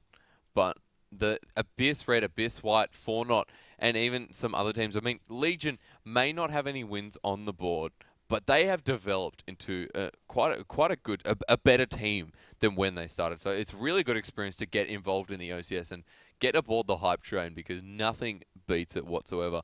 Hopefully we see Fornot take out a win. If not, Abyss White going to snag that one away from them. And Quackham going to do what Quackham does best and just absolutely burst everyone down. And that's really what you want to have coming into this. Even though it doesn't matter too much for Abyss White, it doesn't solidify anything in particular, they still want that padding for their score. They want to say, look at us, we did so well this split, and we're just going to do better next split. So even though it doesn't quite matter in terms of playoffs, it matters in terms of reward, but it also matters in terms of self-satisfaction going into it. As we jump back into Champion Select for the second time here, now remember that the first two bands are the same. Everything else is new. So they take away Needly from Fesh. Gragas gets taken away from Monkey. Both those junglers are off the board now. Don't know what they're going to build into because, I mean, that's a lot of availability taken away from Fesh as Poppy gets locked in. There's not a lot of junglers left on the board. I think you need to go for B-grade junglers now simply because all the A-grade junglers have been taken off. It's quite hard to play into. The Poppy first pick, though, is just in general a very strong pick. It doesn't really show your hand too much because it can go into any composition. It disengages with the ult. It stops dashes with the W. It does a lot of damage by itself. It just doesn't really show anything while also being a very strong pick, though. So Echo's getting hovered again there, and Brom, of course, not too surprised if they lock both of those in. Echo gets locked in. Now, he is quite a flex pick coming across the board, especially now that he's one of the first picks. That's a bit confusing for Abyss White. It should be confusing. I think most likely it should go into the jungle. We haven't seen too much full AP mid Echoes do too much work. I think Froggen was a huge fan, but that quickly died off. Quickly, very quickly. Top Echo, not that great. Doesn't bring too much tankiness into your team. Doesn't have that much utility. So I think jungle should be the most relegated role for him. He does really well in the jungle. He can still clear very fine. With the Runic Echoes item, he just clears even faster. He does a lot of damage in ganks. It's not a bad choice. And as the teams move to their next pickups here, pretty standard stuff coming through. Lucian in the bottom lane. Be actually quite surprised if someone tries to blow it out of the park and pick something fresh off the board. Rek'Sai being one of those, very good for the team comp there. Yeah, and when you take off all the A-grade champions, what do you get left with? You get left with Echo and Rek'Sai. I love both of these champions in the jungle. This is really retro. It takes us back a few months, but this was the standard pick back then, and I think they're really falling back onto their comfort champions that they've done a lot of dominating with beforehand. The Rek'Sai is just all-round very strong, has a lot of early game damage and presence. Late game becomes more tanky, but still brings all that utility, that map pressure with the ultimate, being able to dash anywhere on the map practically. It's just so hard to play into. And the hover comes through for Fortnite, waiting for that final pickup. And Trundle, not something you normally see at the moment. Trundle's actually fallen back into the, the B grade ranks, as you said, Preacher. Ezreal gets locked in, but I am actually quite bewildered by that Trundle pickup. Me too. I mean, I think this really forces him into the top lane. You got a Braum for the support, so that really means that it has to be a Trundle in the top lane. For the other side, though, for Abyss White, that Poppy can be support. And if you pick this Trundle into a Poppy because you're very comfortable with the Trundle-Poppy matchup, they can just take it away from you and then pick something completely off the board, like even a Lissandra, just bully you out of lane. You can't really get to her. Even a Quinn, just any sort of ranged champion that Trundle has such a hard time going into. It's not that great to pick this Trundle this time in the comp, but maybe they want to save their mid lane for a counter pick. There's actually quite a heavy engage coming through from Fortnite. Abyss White go for their last two picks, and I don't think it's going to be a brand. Instead, I would believe in the Zilean as much as I can. So Zilean going to be their final pickup with Alistair, and that bot lane remains the same.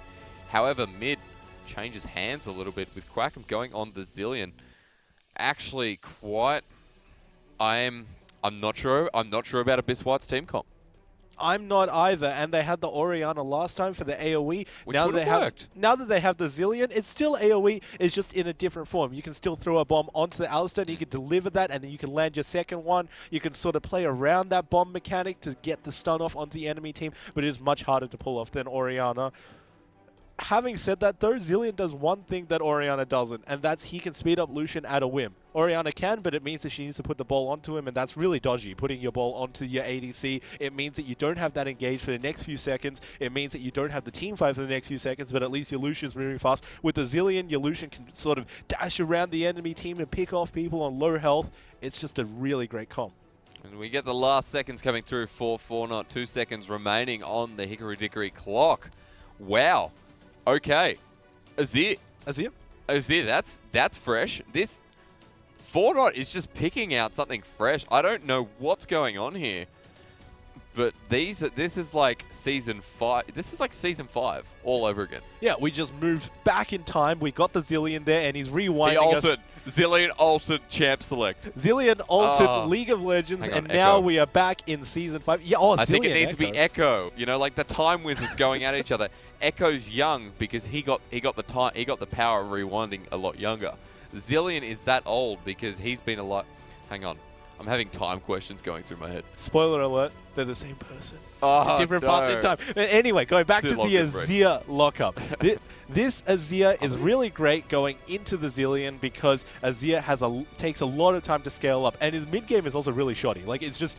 you can't really argue against it. He doesn't have a lot of attack speed. He doesn't have a lot of AP. It's really awkward when he's flailing his soldiers around and they're not really doing much damage, and he's sort of wondering, what can I really contribute to this team fight? But into a Zilean, who does more or less the same thing, who takes a long time to scale up, who has a lot of time to waste, he's more utility than damage. It means that Azir can have a safe laning phase. We've seen Azir picked up in this tournament. It's sort of been not that great, to be honest, but then again, it's been picked into really hard counters into Azir, like assassins. I mean, if you can get an assassin like a Zed onto an Azir, he just dies straight away because he needs all that time to scale up. But into a Zilean, I think he can get that pretty fine. I think you actually have no problem with Zilean whatsoever, and especially Zilean that has teleport instead of going for the Ignite, so no early pressure opportunity is going to come through apart from the double bomb.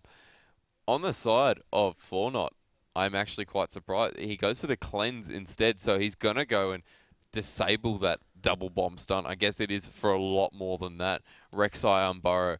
Of course, you have the Alistair combination coming through as well. There's a lot of CC on the side of Abyss White. Really good. I think that's a really good summoner to pick up. Exactly, and it just gets rid of whatever you are. Maybe you step into the wrong position just once in a team fight. Maybe you're in the wrong position at some point in the map. You split push a little bit too far because you said, hold on, I just need 100 more gold for my item. And then you go for one wave too many and you get caught out. All of a sudden you're not caught out because you have cleanse and you run away even quicker with that spell. It's just all round an amazing ability. So definitely one to keep an eye on as that new mid laner hops into Fornot. Also hops into an Azir. Echo coming through on the jungle. I don't know what's going on at this stage. Haven't seen Fesh have a dud game. Even on Fornot's losses, Fesh still playing like an absolute trooper.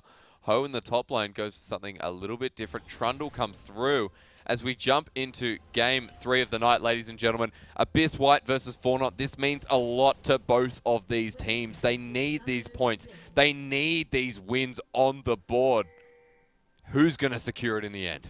Well, I'm going to have to echo your point here because Fornot definitely need this victory if they want to get into the OPL. If they even want to go for a chance to get into that tournament, that's what they're going for here. You also got Abyss White on the other hand, though, who want to take it away from them, if for nothing else, if for a little bit of an extra prize, but also for a self-esteem boost to say, we can do this. We've got a really strong team here and we play really solidly.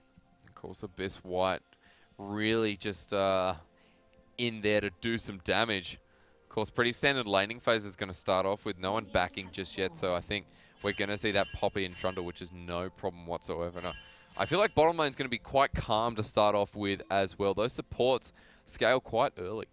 It will. It really is a level 2 matchup where Braum wants to get level 2 first, so then he can deny a lot of damage coming out of the Lucian on the side of Abyss White. Similarly, though, Alistair wants to rush at level 2, so then they can take out, they can just go in and get the headbutt pulverize at that level 2, take it to Fornot's side, and really put Vern on the backhand because Vern will be level 1 and he won't have that arcane shift to really get out of that trouble. That should, whoever gets level 2 will certainly solidify this bot lane first. However, they both decide to go for that early jungle camp, which means that they will hit it at roughly the same time.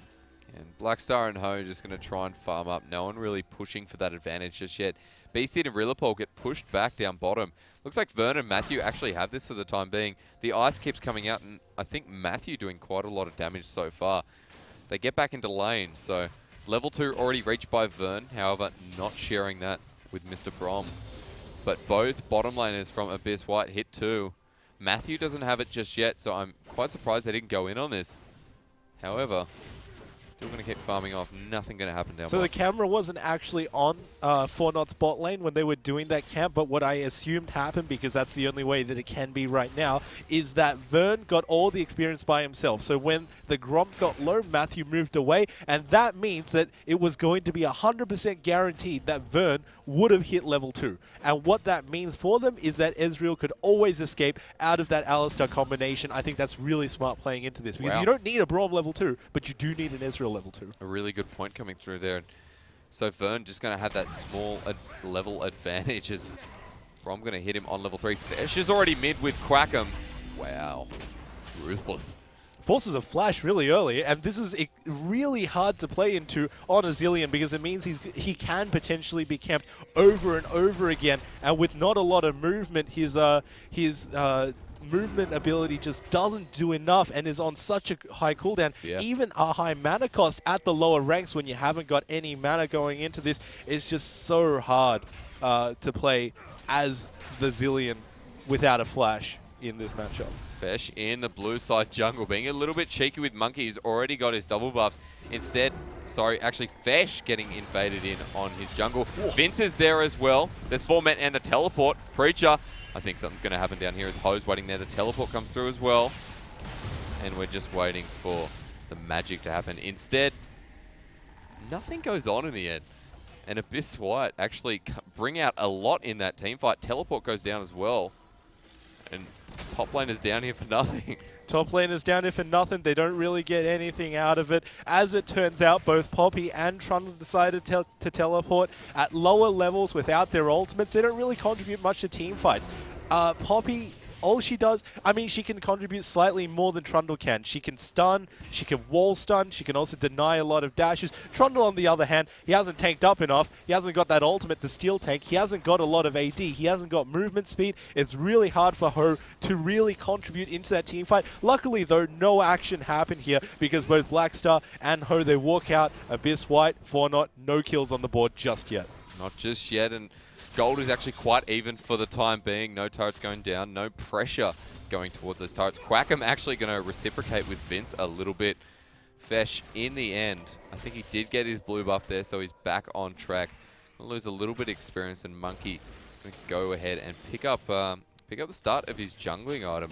Poacher's Knife coming out for Fesh. So some early warding. Expect some invading as well as Fesh hangs around that mid lane looking for Quackham, but not going to find him just yet. Nice pink ward there to cover that river.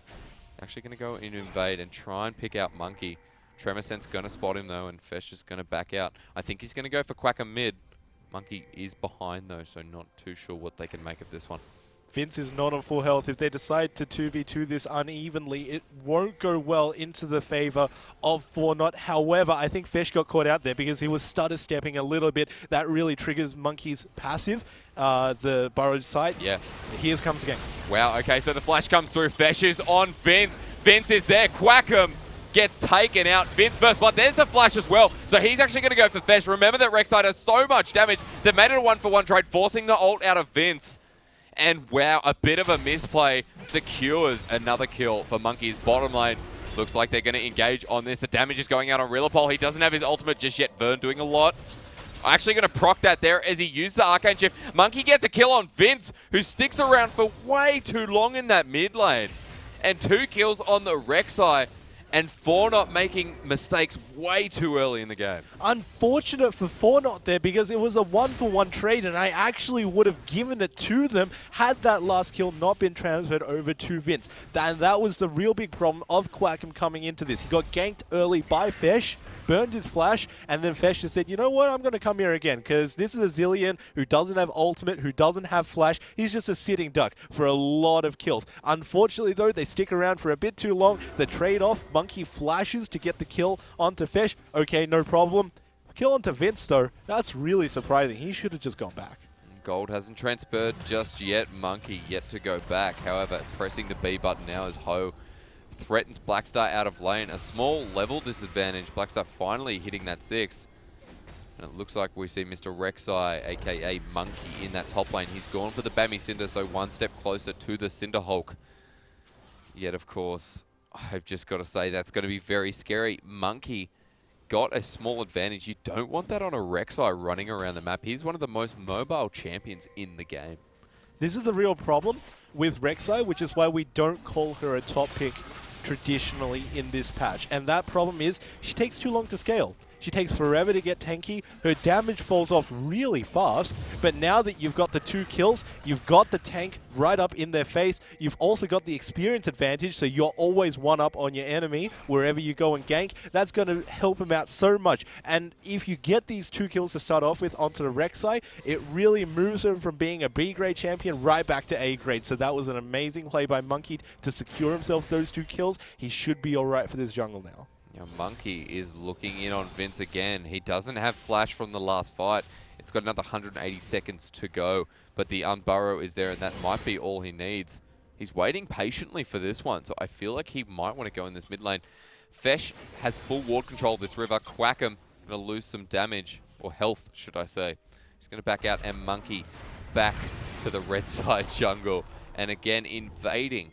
So Ho probably going to get dove on in that top lane. Blackstar on full health, trading off quite nicely. Fesh doing the same thing. Just get the gold. He just steps off. He steps off the burrow. That's a bit annoying. And if Monkey was watching, which I doubt he would have been because it's very niche for him to be watching that particular area, then he would have actually noticed that Fesh was there, because even though you don't have sight in the area, if they step on your tunnel, then you see it sort of crumbling before it crumbles. So that gave out a lot of information to Monkey had he been watching that, and he responds by going down to his red buff. Would have been stolen by Fesh, but unfortunately gets spotted out, nothing going to be traded over. So instead, Fesh getting forced out of blue side jungle. Abyss White looking quite strong in this early game. A small 300 gold advantage coming forward. Fesh giving over Vince the blue buff, but Monkey uses Tremor Senses, try to get something here. Is the Unburrow going to come out? Very nice from Vince to escape that one. Blue buff just giving him enough mana. Monkey continuing to invade this jungle, however. A rotation coming up from Abyss White. Going to get spotted by a ward though, so I think Fesh is onto this one. Vince is on a backhand right now because he needed to use his soldier, and also he needed to use his whole combo in order to escape that gank, which means that he ran out of mana. He will be getting it back because he has blue, but what that meant is that he had to more or less forfeit an entire wave of CS under his turret. He couldn't pick those up, and that is a CS advantage to Quackham. Shouldn't be a problem now because he should be getting his mana back quite fast with the blue, but it was a problem for those 6 minions. Exactly right. Monkey going to secure the first dragon, going to Abyss White. Just a small little advantage that, again, is going to make this game a little bit harder for Fornot. Vince going to try and catch up with those minions. Almost Rod of Ages coming through for Quackham, however, doesn't have enough gold to secure that just yet. Stinger already picked up on Vince, waiting for that Nishal's Tooth to come through. But again, I think both these mid laners struggling a little bit with gold in this early game. Some good CS coming out, however, not good enough to secure that first item by that 11-minute standard. That Azir is such a weird champion because he picks up that Nash's Tooth first. He uses every single stat on that, the AP, the attack speed, the cooldown. It works so well on Azir. On the other hand, though, that passive can't even use it because his Sand soldiers can't apply them, don't apply on hit effects. It's so weird. Even when you consider that, it's still so gold efficient on Azir in specific because he converts that cooldown into more attack speed. It's just such a nice pickup, even though you can't apply the passive. Look at Ho up top. I think he saw Rek'Sai there, so Monkey wasting a little bit of time. Fesh is up towards his top side as well. Quackham's there, but Ho, I think he went a little bit hard on the Poppy. Quackham going to spot out with a nice ward. He's actually sitting in this brush, pinked, and Monkey going to get off the Rift Herald. Takes quite a lot of damage from it as well. Going to try and pop up his passive. Smites that, gets more vision. And 3 members strong of Abyss White. Fornot going to back off of this one as well. Ho sticks up top, actually just absorbs a little bit more off the lane. He's doing quite well up there. He's got a slight advantage. Tiamat already built, and Bammy Cinder in retrospect for the Blackstar. No Sunfire Cape coming through, but the damage that comes through from Ho, as you can see, is quite huge. He's actually chasing this one as Poppy. I'm not sure if he's going to go for this. Ho at half health. No one up top just yet, but Fesh is moving up there. Monkey in the bottom side can't do much. Not sure what's going to happen up here, Preacher. However, Fesh is here, gets spotted out by a ward. And Poppy, Blackstar just going to back off at this stage. It should be no problem at all. Monkey smited the chicken, so what that means is that he did find that pink ward that he otherwise wouldn't have found, because that's quite an obscure jungle path to be going. You don't really want to go into the enemy jungle. Even though you are 2 kills up in this game, you still want to play sort of conservatively because they can collapse on you sooner, faster than you can collapse on them, from your own jungle. It looks like, though, Fesh will be taking this blue away from Abyss White, and it's not going to be retaliated from Monkey. No, it's not at this stage. And a nice, actually, I see a pink ward at blue there, so that's going to go ahead and keep Fesh on limb. Not too sure when his blue is spawning there, but Monkey's got full vision control at this point in time. Abyss White going to pick up the first turret of the game down bottom. That gold advantage now at a solid 2k. The first turret of the game down bot. Slowly turning in Abyss White's favor. They're actually doing quite well for this mid game, where I otherwise thought they're not a big early game team. No, they're not. And to see how they are going so far, it's really nice to watch.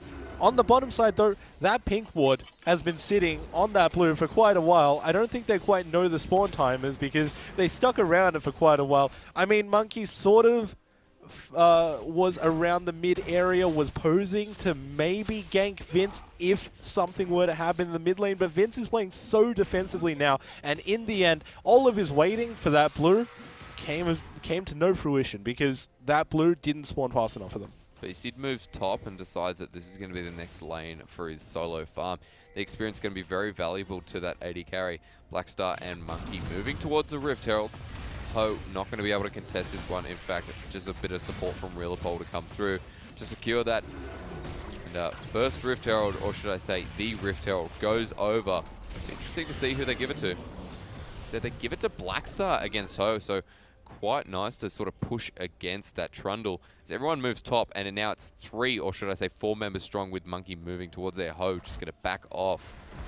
Not much anyone can do, and I think another turret going to go down for Abyss White. Yeah, Ho managed to read the map. He knew that because they took that Rift Herald, they were surely going to go into the top side, so he backed off. He doesn't die for his troubles because otherwise he wouldn't have even been able to hold this turret realistically into these 4 champions. But it was actually really nice of Abyss White to go for that Herald because they saw that that Fish was recalling. He actually recalled on a ward there. So as soon as he finished his back animation, what they did is they just said, this isn't contested, let's just take it. It's a free Herald. Fortnite try and trade off that bottom turret, but instead get pushed off. Abyss White again trading objectives for nothing. And that's 2-1 on the scoreboard, plus 2 turrets. 2k gold lead as well, so things getting a little bit scary for Fortnite as Monkey roams around this map, claiming it as his own. Fest just trying to get his own buffs. Giving it over to Vince once again. Monkey not in position to steal that one away. Fesh finally finding that pink ward at his blue as well. Top lane continues to be a lane of contention as Beastie just farming by himself. No threat whatsoever. Essence of the Reaver picked up. So especially his ability to sustain those lanes is immense. And Vern picks up the Iceborne. Already has the tier. He's going to be stacking that quite well. And Iceborne Gauntlet on Ezreal. It's a good start. It is a good start. It's the start of many good things to come because you got your tier stacking, you got your Iceborne Gauntlet. So, sooner or later, you're going to get your Muramana. But at the current moment, you got that 20% cooldown reduction. It's very nice. As Fesh burns a flash though.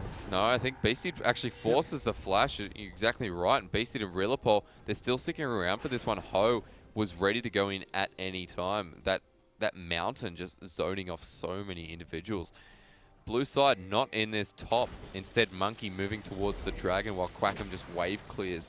Now picking up his Rod of Ages, he can finally start scaling in the game. The Shaw's Tooth with Vince.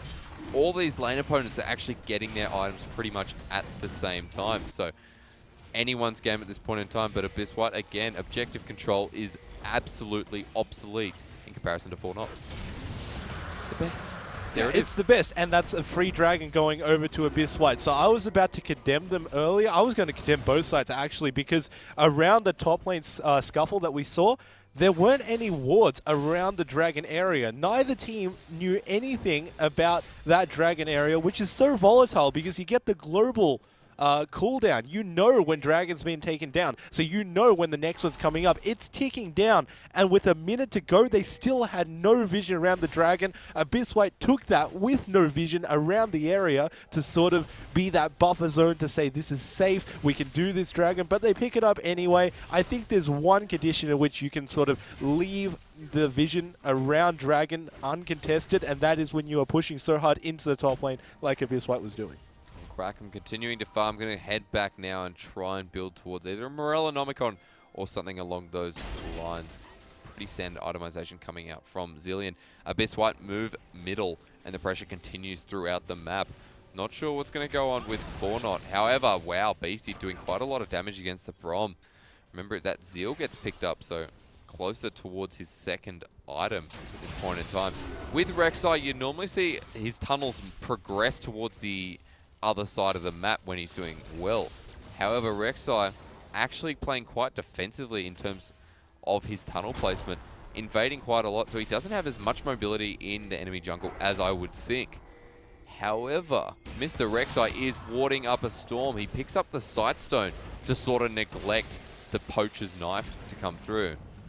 And I'm actually quite impressed with how Monkey's playing. He's playing the perfect Rek'Sai game at the moment. And may look very awkward to somebody who's viewing Rek'Sai for the first time in this jungle, because you can say, well, we can just pick up that, the trackers upgrade where we get 2 free wards on this jungle item. Why would you pick up the Sightstone? It looks like just a wasted slot, but there's actually good reason for this. It's because early on, Rek'Sai, Zilean still, did he get it? No, Monkey managed to pick up that I think he smited that, actually. Yeah, he smited it for good measure.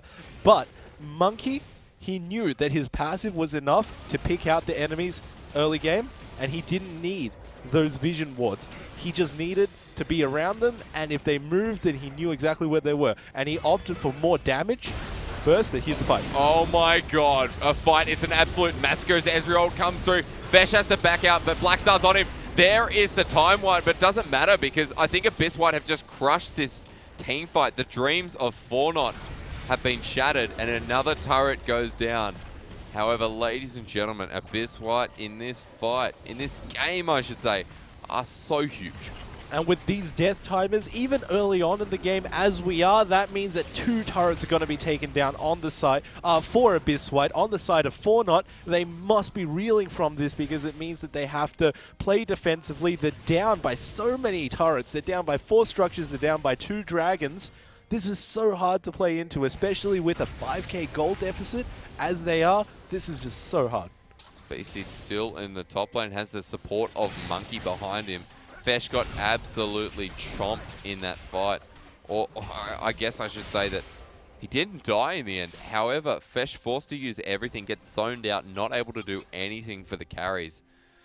And instead, 2 easy kills go to Abyss White. 4 for 1 and a gold deficit starting to build up for Fornot. Abyss White 6k in the lead, 4 turrets to 0, and their dragon control has been amazing as well. At this point in time, not looking good for Fornot as we move into the mid-game. This is very hard for Fornot right now because not only are they naturally on the back foot, there's nothing on the map to really take for another 2 minutes. You can't push out to the enemy team's turrets because they've got so much vision control. They've got so much map control on you. They are in your jungle saying, get out of my jungle. It's not yours anymore. I'm taking this for mine. It's so hard to push their turrets. It's so hard to take Dragon because Dragon's not even up. It's not going to be for the next 1 minute 30. And Baron, don't even talk about Baron because when you're behind, there's just no way that you can do it. And right now, the only thing that they can do is to defend. Oh my god, ladies and gents, quack him. Send him the altar there because he just did so much. That double bomb sets up an easy kill, and now bottom turret is threatened. Along with the rest, I'm not sure. You quack him, a Zilean. You can't kill in the Zilean, especially when he's killing the people. Exactly. I mean, who even needs the ultimate if none of your champions are getting aggressed on? If nobody's taking a lot of damage on your side, you don't even need to ult. He just casually walked out of that. That double bomb, I actually thought it was going to hit Vern. I thought that Vern was going to be taken down because that looked like the target of choice. Arcane shifted out of there, not a real problem. Turns out that Ho has to bear the grunt of that, and he gets taken down for it, as well as a turret. Bit of a shame coming through, but we digress anyway. The shame being that this is not going too well for Fortnite. Their team composition is so different, but it just hasn't ramped up yet. That's what I'm going to go with here. I think if they can survive out, if they can play this a little bit safer, I feel like Fortnite can come back into this game. They could. But it's very hard. They need to play defensive duties, and they need to get a fight that really favors them. For what they have a Braum ultimate, they have an Azir ultimate, and they even have an Echo who can bait with his. It's not the hardest team in the world to come back on, but Matthew gets caught. I think Monkey actually knows he can do this one. Ho's not tanky enough just yet. 5 members of Abyss White. Fesh is in. but I'm not sure he wants to stay in as there's the culling that comes out. Matthew not tanky enough, actually forces a flash. There's his ultimate there as a nice Azir ultimate plays very well. Fortnite actually turning this around. Ho is front in, but he's taking too much damage, has to force out a flash. As I say that, I don't think so. As Quacker, the flash bomb. Oh my god! Pulverize! What animal are you? You're a cow! But it doesn't matter because Monkey goes in, takes another kill. Flash comes out. And the cow goes in and re-engages straight off the bat. Abyss White have to kite around Vince. Oh my god, Vince! Azir! He's a pyramid. He's an absolute pyramid as Vern goes and gets the shutdown gold. I don't think this bomb's going to kill him, but it's going to get very close. Fortnite, in fact. Monkey? Wait Snipe? for it. Snipe? Wait for it. Oh, there it is. Oh, the Prey Seeker picks him up and turns that in for a 5 for 4. However, Fortnite, I'm very surprised that they turned that around. They did, and that was really the sort of fight that they had to take. I was saying that they needed to pick a lopsided fight, and even if there was no lopsided fight because Abyss White were playing so well as a team, they could have made one with all the terrain-altering abilities they had with that Braum ult and with that Azir ult. Turns out it didn't work too well in their favor, but it was a really good fight, all things considered. The Dragon's coming up, though. That can be taken for them, but yeah, Abyss White, they turned that fight around from what it looked like a loss for them at the start initially. Real Opal says, you know, I'm no coward. I'm going to go straight back in, sacrifice myself, get that CC down. Turns out that Fortnite got it, but here's the fight. Monkey's not actually down here. He's got to drift away. Fesh is in front of him. Matthew is taking a lot of damage to it. Crackum's in that back line. Vince has not been touched, and that's the reason that they pick up Matthew as well. Beastie trying to kite around this, does very well to get Ho. Vince, now he's the one taking damage. A double kill goes to Miss Poppy, and Fesh, I don't think he's going to make it out of there. Quackum does quite a lot of that team fight, and I've got to give it to Beastie, who just outplayed that. Unfortunate there for the side of Fortnite. They really had a strong showing just before, and they thought maybe they could do it again. Unfortunately, they couldn't do it again. They almost did it. They almost did. Vince does a lot of damage. Yeah, he does. But at the end of the day, it's not about who wins slightly. It's about who wins and who doesn't. Because whoever comes out on top, they can just back. They can get all their health back. And they're even more far ahead. They fought without their ultimates there. Fortnite did not have the Emperor's Divide to really tear the map apart. They had Matthew's ult, though. But it wasn't used, unfortunately. And they couldn't really divide and conquer like we really need to see them do if they want to pull out a victory. Wow, okay, so the teleport comes through from Ho. I feel like Fortnite want to engage this one. Blackstar's very low. They go on to Quackum. However, the rest of Fortnite, I'm not sure about the communication here because some have gone through, some haven't. And Abyss White, they're going to sit in the bush. I'm not sure if they're going to re-engage this or wait for a bait. But Vern doesn't follow through. Fesh not able to catch up. Ho wastes a teleport. They're really just reaching from the bottom of the barrel at this point in time. They're very desperate, Fortnite.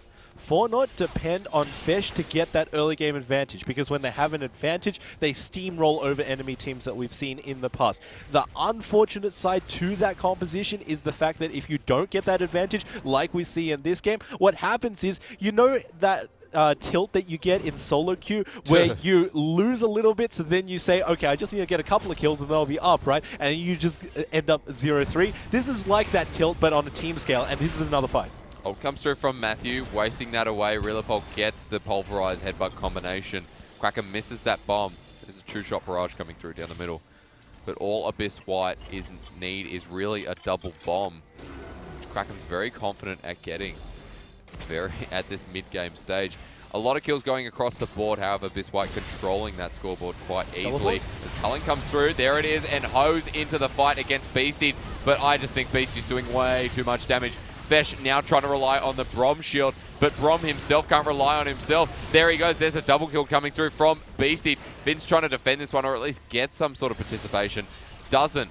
Tries to get Beastie. There is the flash coming through. Nice headbutt pulverized. The damage under turret. Ladies and gents, that's like disgusting. That's what you put in a bin. The damage. That was just so much damage coming out of Beastie, and I think that Beastie picked the right champion for this team composition because Lucian, he kites back that Trundle like all hell. And when Trundle gets taken down and you're on the defensive... He can't do anything. Yeah, you know what Lucian does when his enemies go on the defensive? He hunts them down because he's got that dash that resets. and he just pulled out so much. He managed to get it in him. He might even go for 2 here. He go for the static shiv on the Lucian. That's just that 2-item power spike coming through. He's so far ahead of the game as we move into mid-game, and I gotta say, not looking too good for Fornot. 15k gold advantage for Abyss White. Fesh just trying to do something. No, I think they're going to go in. This culling comes out. Monkey's going to back out as well. Not sure what Fornot can do here, Preacher.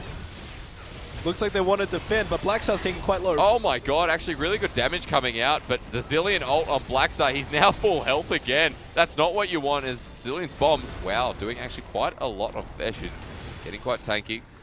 Abyss White continuing to siege this bottom lane. I'm not sure, I really don't know what Fornot can do here. There's not a lot they can do right now. At the current moment, they're trying to clear a lot, but Vince gets caught. Well, there's the AoE damage coming out. The Poppy Hammer straight into the air, but Blackstar is still in. Helps do it by himself. Vern trying to get the damage off the backline. Now, Fornot, are they going to push through with this? The bomb comes out for Zillion. Fesh dodges a couple of skills. Beastie's on the side. He doesn't have much life still, but I don't really think he needs it as a flash comes through. Elongated fight coming, and there's the Vince ult. Rilipol is front lighting this one, does so much CC on Vince. Off the side there, I think Fesh having to use his ultimate. Rilipol gets stunned, but the damage not going to come through on him. Monkey very, very hungry for these kills. Vern still using a nice Q. BC'd almost getting taken out there, and Fornot actually trade off. True shot barrage. Wait for it. Oh, no. It's all right. Nothing happens in the end. But Fornot get a couple of kills off the bat. However, the defense is getting a bit rickety. It's very hard to play into this as Fornot because all Abyss White needed to do in that bottom lane was hold it even. They didn't need to kill anybody, but all they needed to do was not die. Very easy to say when you got a Zillion ultimate on your side, but because you do that, you got the other 2 lanes with inhibs down just pushing into the base of Fornot. And with those constant waves, somebody needs to go back and clear it, and you need to decide whether you want to take it hard to Abyss White and fight them and hopefully get them off your turret, or whether you want to give up all of your structures. And it turns out that Fornot chose the right option. They took it to Abyss White, they managed to push him off, and they even cleared it. They didn't lose any more structures than they needed to. Both teams positioning towards Baron, but Abyss White get the little bait that comes through. Matthew just not tanky at this stage. Poppy Hammer misses, instead goes into the shield. Monkey, look at him, he's so tanky at this stage of the game. Cinderhulk, Spirit Visage, and Deadman's Plate. And you look at Echo, and he's just not ramping up. He gets a Spirit Visage, but looks like he's building that sheen into something, perhaps an Iceborne Gauntlet going to come through for Fesh. It's slow. This White, oh my god, there's the damage. Fesh actually going to go in that backline. Now would be a great time, but the cleanse comes out. I don't think Fesh can actually 1v1 Beastie. His ultimate doesn't pay off, and Beastie gets him quite easily. Ho is big, but not big enough. Double kill goes to Beastie. Abyss White ramage into this base. And wow, there's the flash. Rek'Sai doing so much damage. This is disgusting. This is over as Vince gets taken out as well. Vern, you're the last person to die, but Blackstar, oh my god. There's the ace. Wow, that's disgusting damage from Quackham. Abyss White just destroy this early game and take out a win over Fornot. And that's really them playing to their advantage. Not only do they know the team compositions going into each other, they also know how Fornot play. They know that Fornot really tilt, as we said before, how if they don't get a massive early game lead, then they just keep on trying to get a lead. And once you're behind just that little bit and you go behind a lot more.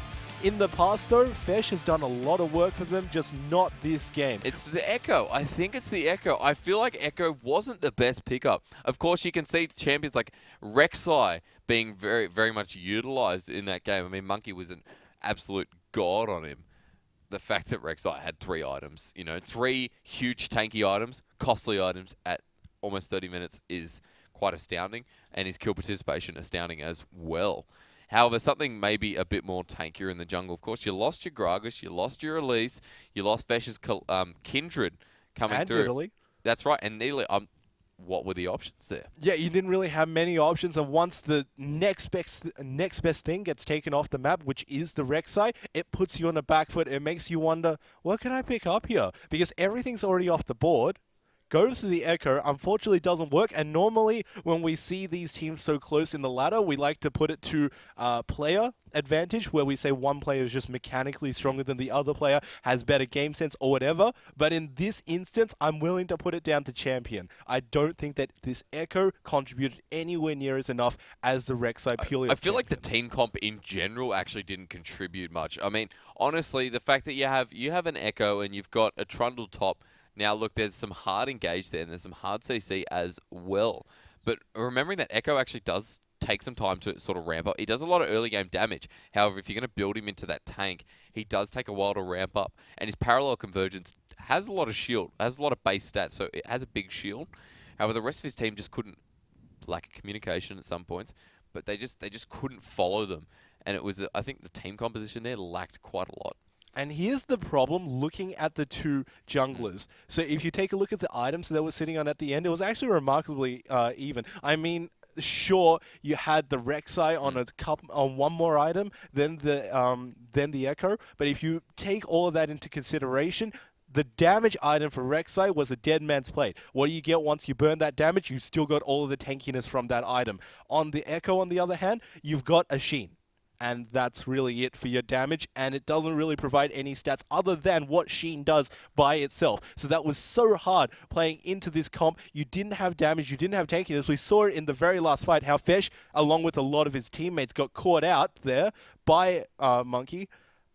And what does Fesh do? He has to ultimate, because if he doesn't, then he was on too low health. And after that ult, it means he was in a really awkward position, and he couldn't ult again, so he died first in that fight. Just making little mistakes are really what capitalizing these games. We do have one game left tonight, and it's going to be one of the bigger ones. It's one of the ones that matter, of course.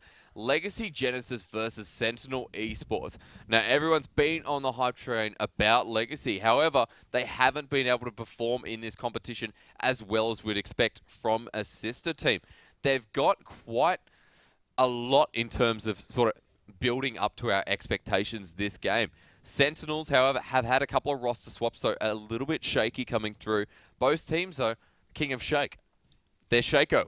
They're Shaco. Their teams, both teams are Captain Shakes. That's right. They move a lot of their players around, and every single time they do, it brings more question marks into watching them play. Now that they've sort of come into this niche point in their team's life where they just want to play their last game and they want to see how far they can take it, though, I'm sure they want to solidify this.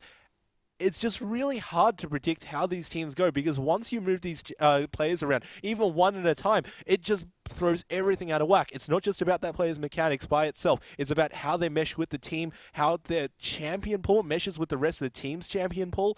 It brings everything into question. It's synergy. It's a word that we're repeating over and over in the OCS. Preacher, I've got to ask, is Zilean actually Echo? You said it earlier in the game. Is Zilean Echo? Well, you'll have to stay tuned, because you'll find out next episode. Find out. Ladies and gents, we will be back with the last game for you. Sentinels versus Legacy Genesis. And all jokes aside, this one is going to make or break the teams. Stick with us.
Ladies and gentlemen, for the last time tonight, welcome back to the Oceanic Challenger Series. My name is Jake Asterix, Aussie Penko. Joining you on the desk is Mr. Preacher there.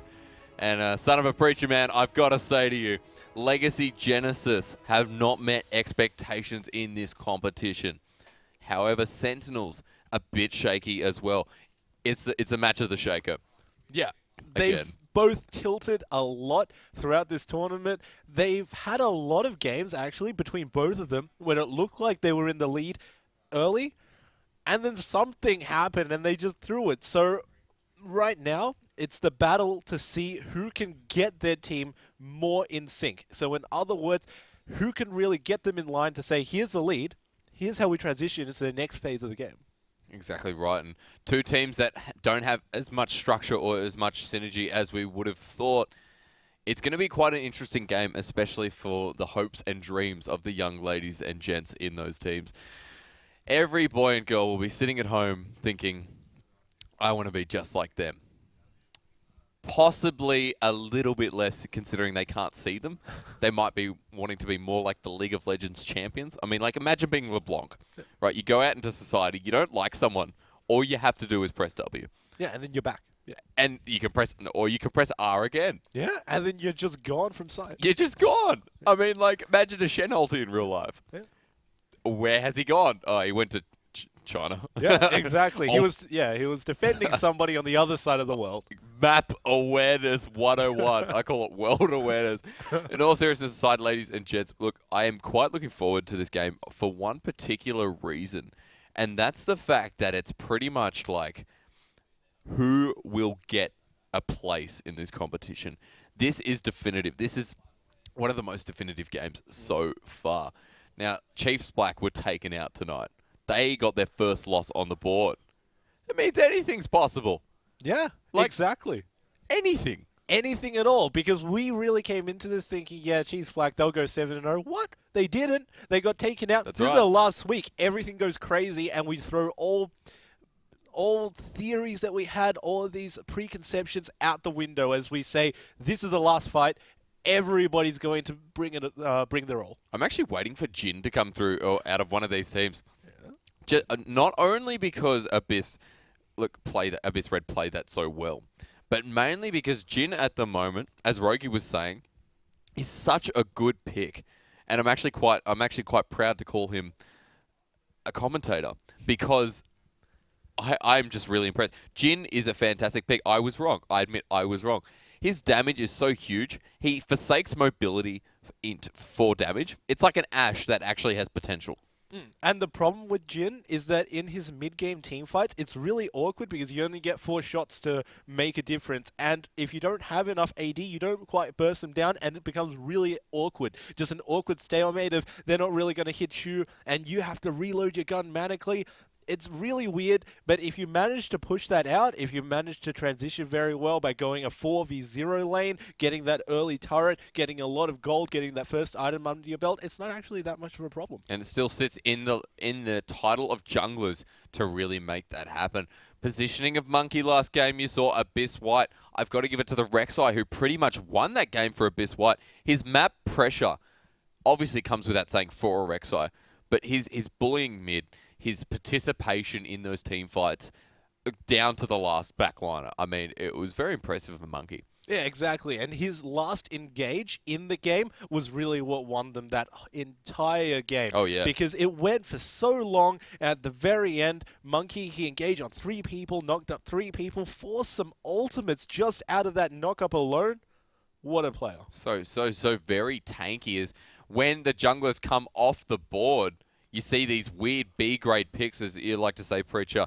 We look at Sentinels, and there's a couple of changes coming through. The jungler, Roy, actually comes through for Sentinels. Saza, who's still in that top lane. Xiao Main in the mid. Miratram and Believe. We look at the side of Legacy Genesis, and some familiar names pop up for you. Babip and Squibble both in their prime at this point in time. However, Ryoma in the middle lane, a little bit of difference, and Raps and Zeppa down bottom. We see a bit of a roster change coming from Legacy Genesis. Raps played his first game last week, and I was quite surprised at his performance. He did quite well. However, in comparison to how Zami was in the first couple of games, just didn't hit the mark for me. Ryoma in the mid, going against Xiaomane, who we know Xiaomane plays quite passive early and doesn't actually overstay his welcome. I mean, I'm going to be worried about Ryoma if he doesn't know how to play against Xiaomane's comfort picks. Going back to that bot lane change-up, though, with Raps, I wasn't quite wrapped with his performance last week. You had to work it in there. I had to. You just had to work it in. But I think he has a lot of potential coming into this week. He's got that hunger to really prove himself, to say, I didn't perform as much as I should have, and now I'm going to show Oceania just what I can do. Going back to the mid lane, though, like you were talking about, Xiaomane, he was in the jungle, and now he's finally in his mid, in his favorite position. I didn't notice that. I actually just realized that because last week he was in the jungle. He played Elise. And he played an awesome game of Elise. I'm so used to open ladder Xiaomane, who pretty much just played the mid, unless I'm wrong. It was Xiaomane and Xiaomane. And it was an awesome combination, unless my facts are wrong, which I wouldn't be too surprised. However, coming into the mid lane here, actually, that's a really nice point. I'm quite surprised that they'd changed that up last minute. Well, at the very least, now you've got that defining voice on your team, because Xiaomane has been known to be that very vocal player who really gets his opinions out there, who really calls the shots. From the jungle position, that's a perfect way to do it, but now that he's in the mid, now that they're all comfortable with his calls, know that what he's saying is not bad, they can still go along with him, and now they can put him in his most mechanically intensive role, get a jungler in here. So on the side of Legacy, Fiora and Kog'Maw gets taken out, so no sort of last resulting blow. I like to say that those two champions, they really blow up in that mid game. Same with Graves as well, so they've gone ahead and taken out quite a lot of potential for Sentinel. Zed and Nidalee, as well as Lissandra. And Gragas is the first pickup for Sentinels. So with all of these bans on the table, it really takes off the mid game in this entire tournament, because you don't really have a lot of champions who can impact that mid game. Zed assassinates people mid game, split pushes. You can't really send one person to deal with him because he'll just murder them outright. And if you send two people, then it's going to be a 4v3. With all of the champs on the side of Legacy who were banned, like you said, it's going to be such an awkward mid-game. Kog'Maw got pushed back from late game to mid-game. It's all right now. If you get the lane swap, it's even easier for him. This is going to be an all or nothing. This is going to be an early game or bust, or I'm going to scale into the late and see how well I can take this. And straight away, they put a couple of seconds on the clock, but Lucian and Poppy picked up for the side of Legacy Genesis. Raps on the Lucian again this week. Raps, he likes Lucian because Lucian is just in general mobile. He gets out of bad situations easily. He chases easily. He scraps around easily. It's just a great champion to play. When you take Kog'Maw off, so you don't have that ticking time bomb of the Kog'Maw just saying, if you don't really get an advantage, you know I will, then you can play very comfortably on Lucian. Lucian just teasing us a little bit. Unfortunately, not too happy about that one, as I saw Alawi, and yet I don't know what that champion does. Alawi is just like, don't 1v1 her because tentacles will hit you. Exactly. Alawi. Don't 1v1 her. Leave her to do her own thing, and she doesn't do too much. You put her in a team fight, she really jumps to her own death. So it's not that great a champion. She wins lane, but then again, Heimerdinger wins lane. What are you going to do with a Heimerdinger after laning phase? Not that much, huh? Just like throw a plasma grenade at everyone in the team fight and put my turret down, you know. Easy peasy Japanesey. We see Sentinels go for Lulu and Brom. So a lot of CC comes through from Sentinels. We're back to Legacy Genesis, but already the makings of a very affirmative team comp. This looks like a protect the comp because you got a Lulu ultimate, you got Brom for his shield, and you got Gragas disengage with his barrel as well. I want to see which ADC they pick up, because there are a lot who can actually take it to Legacy Genesis, but it's going to be quite strange because you got the Kog'Maw off the table, you got Lucian off. We saw Jugger Lucian sort of succeed, sort of fail here. I want to see how they take it though. I'd actually be very surprised as Lee Sin. Wow, it's been a while since we've seen Lee Sin. And what is it with OCS and Azir? Like, is this some hidden method or some... Man, Azir, like what? What is going on? They love Shurima. They pick Azir every single time.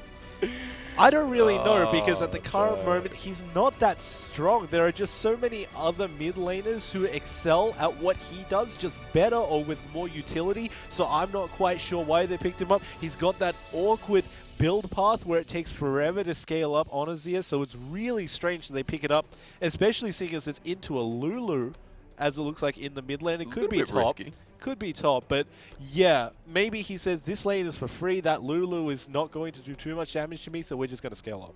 Mirrortram going for the 80 carry. Wouldn't be too surprised if we saw a Jhin, but it looks like Ezreal might be the choice. Waiting for that ticking time bomb to come down. Again? Really? A Trundle. What is with the There we go. Trundle? Oh, Alright, okay, so okay. I'm very confused here. I'm very confused why Trundle and Azir seem to be coming back into this meta. no idea, because these champions have been relegated from the A grade that we saw last season into the B grade that they are right now. They're not priority picks. You haven't got priority picks banned away from you. Why pick these champions up? They don't work particularly well with your team either.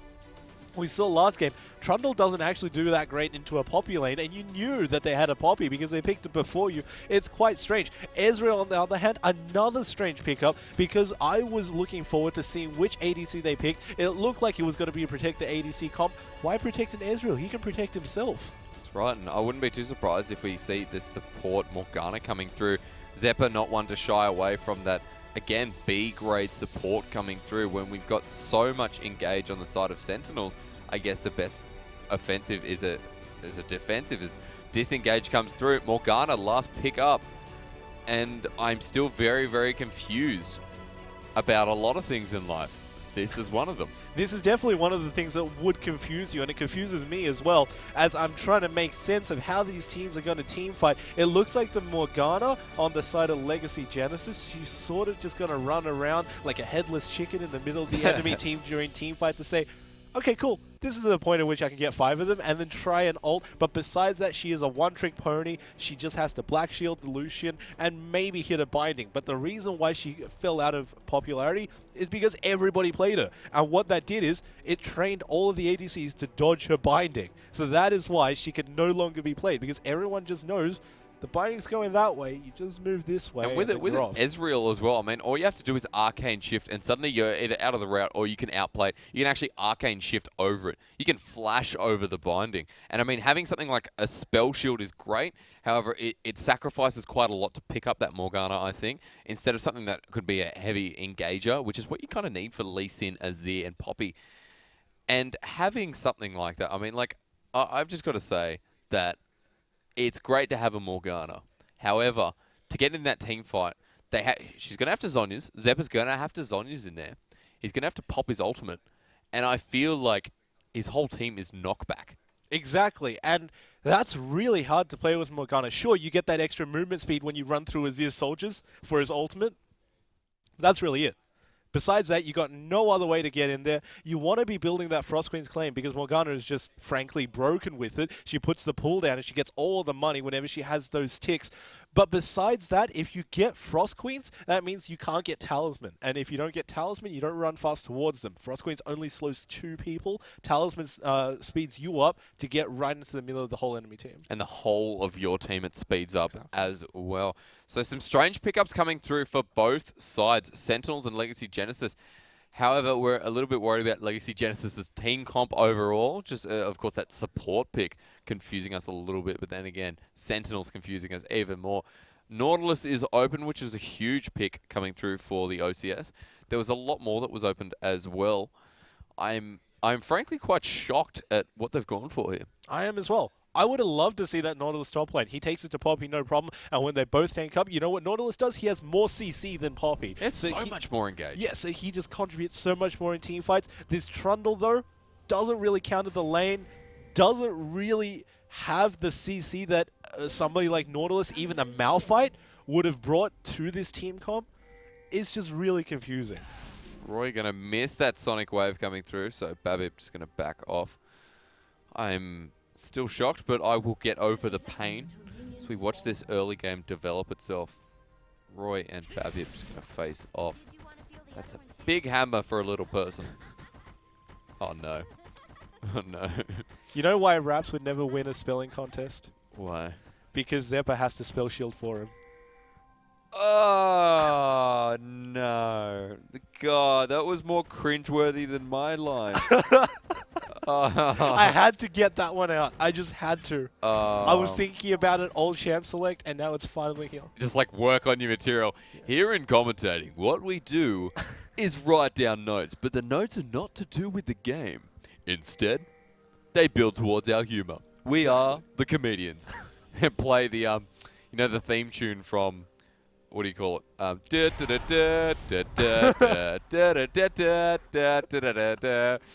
thinking of the A-Team. The A-Team. It's not the A-Team, it's the B-Team, because there are so many B-grade picks in this game. Oh, tell me about it. Zia just trying to trade off with Illusion mid lane. Ryoma takes a bit of damage himself.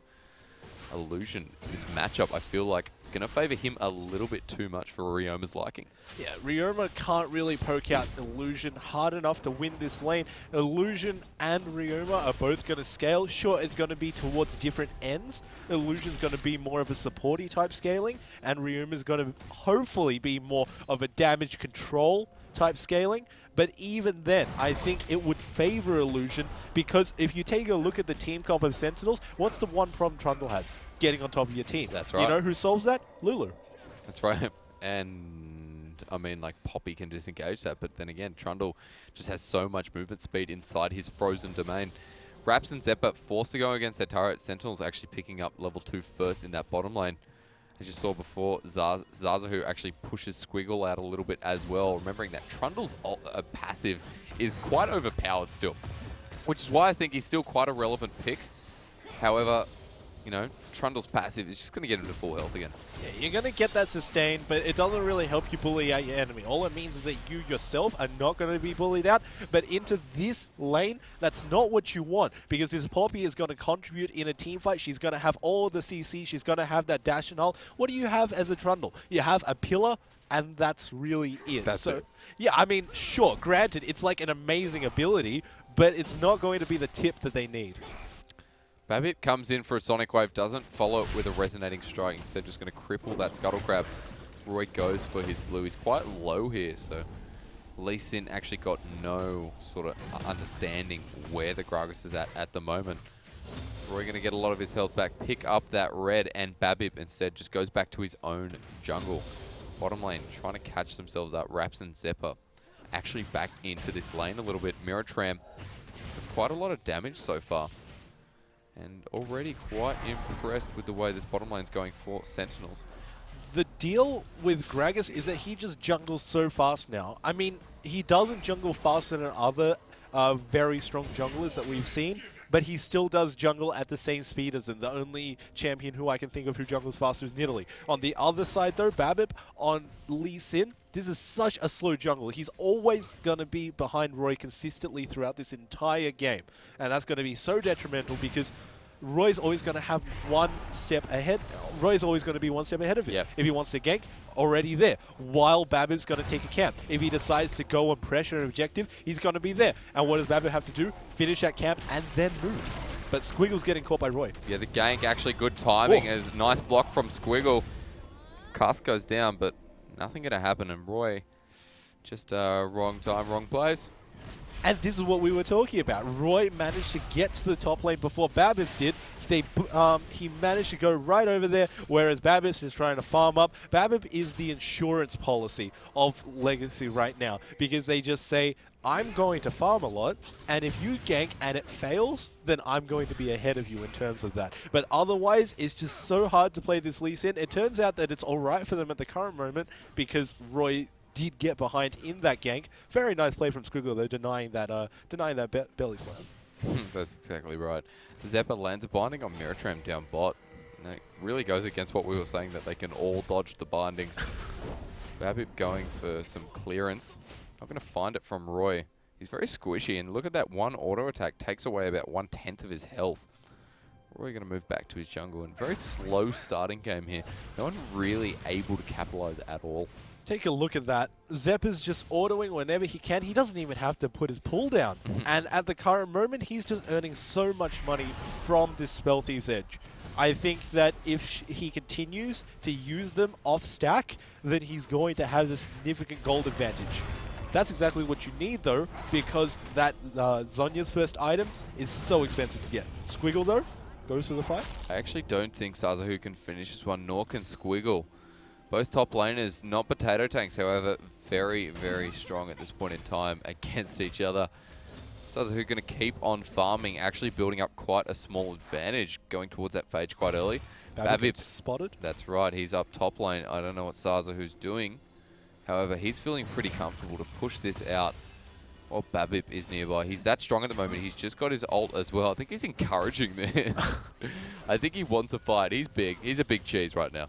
Sazahu pushed that all the way into the turret. He knew that he was going to draw the pressure from the side of Legacy so that Babip had to react and go to the top lane.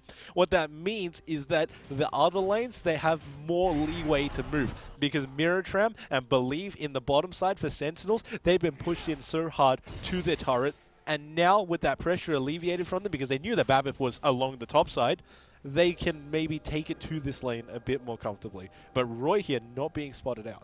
Roy's actually going to wait in this bush. Squiggle has just reached 6, so remember he can always disengage if he doesn't like his situation. Squiggle's pushing down, waiting for that body slam to come through from Roy.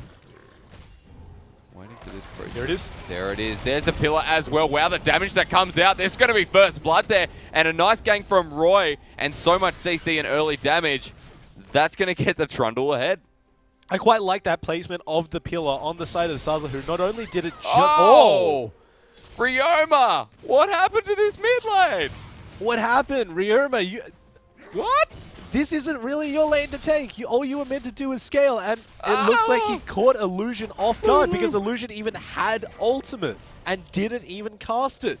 And Lulu gets taken down for that. That auto attack, I'm just not quite sure what happened mid with Illusion. That's a kill going to someone you probably don't want early. Ryoma's going to go ahead and have a bit of extra gold. He picks up Stinger straight off the bat. Wow, Sazahu takes a lot of damage. The ultimate's already been popped. I don't think he can get this one. No, Sazahu's just going to walk Waste right the out ulti. of this one. Yeah, it wastes the ultimate. Poppy ultimate is not the longest cooldown, but it's also not the shortest. It's actually it's on the higher side in terms of cooldown for top laners, especially considering that it is one of the more impactful abilities in the game. This means that they won't have it if they decide to hard push an objective, or if they decide to go for Dragon, and Sentinels. This is the perfect time to go for Dragon because you know that Babip's in the top side. He's spotted out by a ward. You should go for some sort of play, knowing that Poppy has no ultimate to disengage. Roy actually still in that top lane though, so not too sure what about his positioning. The Scuttle Crab securing the Rift Herald. Babip actually moving bot side, so instead Legacy Genesis is going to capitalize on this objective. Giving blue over to Illusion. It's definitely not worth the potential of Dragon at this stage. And if you give this blue over to Illusion, what it's saying is Ryoma is hard to deal with. Here, have a little bit more shields because it reduces cooldown off your shield and it also gives you mana so you can shield more frequently. It's nice to pass it along. And unless anything else happens that was like the first time, I don't think Ryoma should be able to capitalize. But then again, we said that last time and he managed to get a kill. Wow, the flash comes through. There's the ultimate from Zeppa. Lee Sin misses a Sonic Wave, but there is the culling. Believe actually pops his ult himself, looks for the slow. Raps gets the double shot there. Now, is Miratram going to get this final hit? He goes for the Q, doesn't hit it. Minion block. And Raps picks up his first kill of the game. Unfortunate there, because if minions were not in the way, I think Miratram could have actually get that. But Roy... Up top again, Sazahu and Roy working so well together in that top lane. Squiggle's getting punished really, really hard up there. Looks like this isn't over in the bottom lane, though. The teleport comes out, sorry. Babip uses the Dragon's Rage, very nice. Goes against the turret, but I don't think it matters at this stage. A double kill for Ryoma. There is the mountain. Doesn't matter. Nice binding coming through. Ryoma's just getting free auto attacks off. Zeppa picks up that kill, takes a turret hit as well. And Legacy Genesis, this is how we saw them at the start of the competition. This is how they should be. Synergizing well and just dominating under turret. What an amazing play by Legacy to swing the whole team around the bot side. That was absolutely amazing. And not only did they have the macro, which is to know that they all had to be around the bot side, they all played that so perfectly with their mechanics. They all tanked the turret to within the limits that they could. and none of them die for that tower dive. Do you remember how you said Azir needs time to scale? He's got an 11-minute Nashaur's Tooth. That is incredible. That is going to put him so far ahead. And Illusion, who should be winning that lane, is yet to build into his Morellonomicon. I mean, it's the same as Kog'Maw, right? Kog'Maw needs a lot of time to scale, but when you give him a lot of gold, he transitions into his first item perfectly. So right now, Ryoma, he's sitting very comfortably on this Nash's. The stats, we talked about it last game, they synergize so well on Azir. They actually give him more than what this item would give to other champions who would use it, like for instance Kayle, because the cooldown reduction moves into attack speed for him as well. He's going to snowball this lead so far ahead. And before with 1 kill, I didn't think that was enough to 1v1 Illusion. Now I think it's tipped in his face. Oh my god, it's not even a burst champion. Look at this. This is crazy in the mid lane. Someone has to do something about Ryoma. Of course, he just took a lot of damage from Roy, who's finally got his Lune's Echo. But I'm really scared for the safety of anyone with Ryoma at the moment. Exactly, and remember, take a look at this. He's holding off 2 carries. He's holding off the mid laner and the ADC. He's clearing all of these waves because you know what? That's what Azir does. He clears waves like all hell, and he draws so much pressure along that side, it frees up the map for his team to move anywhere. 5 members of Sentinels just tried to converge around this middle lane. Instead, they disengage. Ryoma's trying to get a slow. He's trying to get something. There's Believe trying to stop Babip. Bit of ward clearance in his own jungle. A lot of pings coming through for Legacy Genesis, but an open mid turret. A bit of a mistake from Sentinels, who all try and back off and get something. Instead, middle turret goes down, and a small gold advantage goes towards Legacy Genesis. It's so hard to play against an Azir because as soon as you move your wave clear away from a turret, Azir just rips it to shreds with his Sand Soldiers. He can either bring up a Sand Soldier or he can just bomb the turret with his Sand Soldier, and he just does so much burst. But here we go. Oh my god. I would never dive an Azir with a turret. Ryoma, I think he's feeling pretty confident about this. Poppy goes on Believe. Raps actually picks that one up, and a flash over the wall. Ryoma picks up his 5th kill of the game. Did you see how insane that turret placement was for Ryoma? He actually stood on top of his turret and he said, yeah, you're trying to box me into your base? That's not how it works. This is my turret. It's fighting for me, and you're taking so much damage if you choose to dive me. In the end, those Sentinels have to pay for that with yet another turret off the map. Legacy Genesis, this is their type of game we saw in the start. I've said it before. This is just them knowing their advantage and capitalizing on it. They're capitalizing on it perfectly. They've got everything on the map to their advantage. Sure, they lost a turret in the top lane, but who really cares when you made that flashy play in the mid? When you put up a turret and your enemy miscalculated, it's not the same damage as a regular turret, so it throws you off. You don't quite have the numbers in your head, and this just blows the map wide open for Legacy. Babip almost getting caught there, but backs just in time. Zazu going to return to that top turret. Instead, Believe and Roy initiate the Rift Herald. I think enough damage is going to come out, and Babip not able to steal this one away. So some good objective control coming through for Sentinels. Bottom lane is just a farm fest at the moment, though. Both AD carries just trying to beat the other, and Miratram actually doing better on the farm regards. Roy picks up the Rift Herald there. I was actually very worried about Sentinels doing Rift Herald because it was only the jungler and the support. It's very hard to choose to really do Rift Herald if you don't have somebody around who can capitalize off taking it. Sure, Gragas is one of those champs who capitalizes off the AD, the AP, so he can jungle clear faster. But I would have much liked to see it on one of their carries, even Saza, who pushing down a turret with that though. Roy and Illusion, he'll pick up that blue buff. Roy actually going to steal it away in the end. Again, Legacy Genesis converge mid and bulk up a little bit. Zeppa and Raps are a bit of a menace at the moment. Babip just walking over this map, getting assists as well. A little bit messy coming out from Sentinels. They don't really know what to do here, Preacher. Sentinels, they're really on the back foot. Sure, they got that Rift Herald, but it's too little too late. And it looks like Legacy, they're just going to swing around the top side. There's no way that Sentinels can defend this. They haven't got an adequate amount of wave clear. Now that Roy's here, though, those minions should tip the favor back into just defense, but they can't do anything offensive about this situation. Miratram and Illusion join the party up top. Down bottom, Ryoma is able to split push, no worries. No one can challenge him at this point in time. Sazahu, I'm just not too sure what he's going to be able to do here. Look at that damage. 3 soldiers are out, very strong. Again, Sazahu harassed. He's huge. This split push is so hard for Sazahu. Not only is it melee into range, let alone melee into Azir, but also Sazahu is only level 10 compared to a level 13 now Ryuma. This is absolutely insane. He doesn't even have second rank ultimate if they decide to 1v1. I think Ryuma, without any tank, can turret dive this if he takes Sazahu down low enough. And take a look. Surely enough, Sazahu's being taken down extremely low. Again, look at that. The auto attacks come through and forcing a flash out of Trundle. Ryoma picks up his 6th kill. You've got to do something about that Azir. I warned them about it. Sure, they couldn't hear me about it, but nonetheless, I said that level 10 Trundle into that level 13 Azir, he can't even stick around. And right as rain, he gets dove, he gets killed, and now this turret is going down because no turrets live when Azir's around them. Sentinel's actually going to try and trade this off. They're moving to mid lane now, but it looks like Legacy Genesis again are going to say, nah, don't worry, we're just going to go top and pick that off. 2 turrets for 1 looks like the trade's going to be. Actually, the teleport comes through from Ryoma. This turret is going to stay. That's a 2 for 0 trade for nothing. They dive him, though. The flash comes through, the teleport and the Azir ult. The Gragas cast, but Ryoma's doing so much damage. He's going to go down. No, he's not. He's still alive. How is that guy still alive? The Poppy Hammer. What? What is Ryoma? Who is Ryoma? Where was he?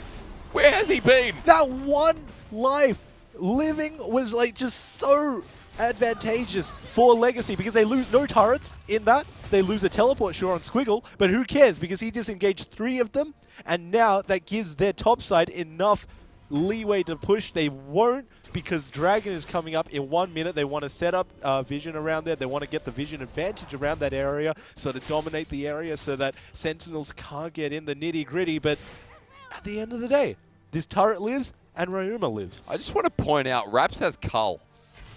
That's different. That's fun. I mean, like, I understand it on Gangplank because, you know, there is a lot of gold bonus.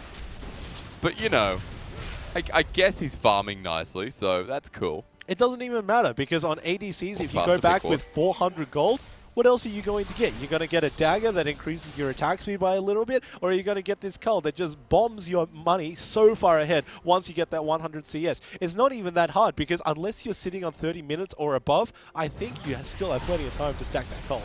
Moving into mid-game, and Azir. You said he kind of falls off at this point, but I'm not too sure. I'm really not sure about that Throw everything I said out the window when you're 6-0. And when you have a Rabadons, you know, that's when you know. Squiggle going to trade off with Sazahu. It's a wet noodle fight still. I'm not sure if Sazahu's going to go ahead and... He wants this. I think he really does want that. He doesn't pop the ult in the end, so it doesn't want it hard enough. Ryoma easily pushing mid by himself. 3 members of Sentinels are going to have, or 4 should I say, are actually there trying to position themselves. Nearly stole it. That was a good true shot barrage coming through. Not actually going to pick it up. Legacy Genesis rotate bottom. Ryoma able to hold off any sort of pushing mid. And at the moment, Sentinels falling behind in this now mid-game stage. Quite a large gold advantage on the side of Legacy Genesis. And I'm going to say it's all going towards Ryoma. 5 turrets to 1, and the Dragon capitalization on Legacy Genesis is fantastic. Look at Illusion. Look at the other mid laner. Has the Morellonomicon finally going for the Abyssal Scepter. But a Rabadon's on Ryoma. He got that at like 16, 17 minutes. Are you kidding me? Here is how you bypass Azir's awkward mid-game. By completely skipping it and getting a Rabadon's. And he managed to do that so well with the gold advantage that the team picked up with 5 turrets and also with the 6 kills that he's picked up for himself. And with his own turrets. Yeah, and with his own turrets as well. They clear up minions and they also give him some gold. He doesn't even need to be there. Look at this. Yeah. It just wave clears to all hell. This Azir is doing so much work. It's very awkward to play, but if you can get a lead like Ryoma has, he got that first kill in his lane by himself solo. that's just all you need to snowball this lane out of control. So Illusion, of course, making the mistake of giving Ryoma a couple of kills on the board. Sentinels are getting pushed very hard against this mid turret. There's a True Shot Barrage again, but Ryoma making short work of anyone who comes near that turret. Look at Illusion. Takes 1 Q, and that's all she wrote. Ryoma going to back off. Squiggle going to do the same, and Legacy Genesis probably just going to play a little bit defensive here. Pull off the offense. And it was just a game of chess in that mid lane siege just then. They traded ult for ult on the side of ADCs, and they managed to clear that wave no problem. So Legacy have to back off there. Maybe they were hoping on Meritram not having his ultimate so they could siege the turret. Doesn't even matter too much, because at the current moment, they've got one thing on their mind. One thing only, and that is to break the base of Sentinels, because nothing else on the map at the current moment matters as much as that. Illusion and Roy, as well as Meritram, hitting in this mid lane just a little bit. Looks like Raps and Zeppa are going to stick around.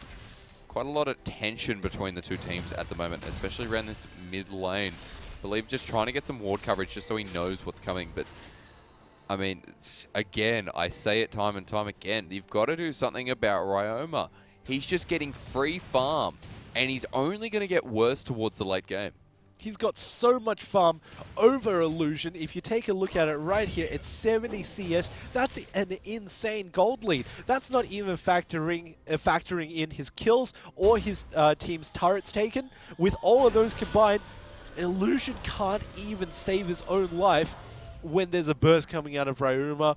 And it's also so hard to deal with Ryoma, because what are you going to do? You send one member to wave clear like Illusion, he wave clears it right back. You send multiple members to wave clear, he just wave clears it right back anyway. It doesn't even matter. It's so hard to play against. He's already building towards his third item. Ryoma might be going towards that Void Staff, neglect any sort of magic resist that comes out on the side of Sentinels. That Trundle going to be very big, but at this point in time, I feel like Squiggle still doing quite a lot more for his team.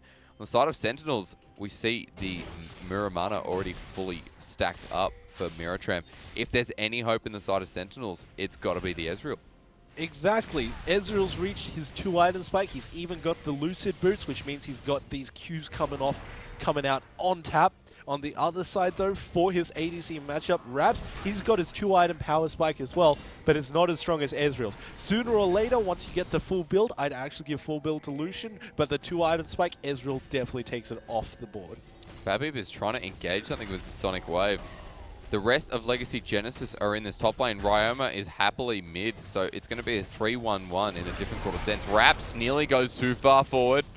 Nice Dark Binding, stops Believe, but wow, Raps oversteps, almost gets caught there. This is the problem with 3-1-1ing into an Azir. It's Azir.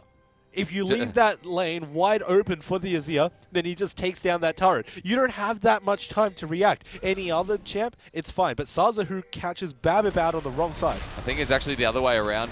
Now it is, as Babib has to force the Dragon's Rage. He misses the Sonic Wave before. I guess it was just to check what was going on. Babib goes in, gets the Thunderlord's proc. There's the Poppy Hammer. Babib, I'm not too sure if you can 1v2 Trundle because he does so much. Roy takes that step, and now Sazahu is chomping. Raps is trying to follow this one. He doesn't have his ult anymore. Raps picks up a kill and Believe he's going to CC down Squiggle. I think this is it. Here comes Ryoma, ladies and gents. Is he going to do enough? Oh my god, the hype train just started.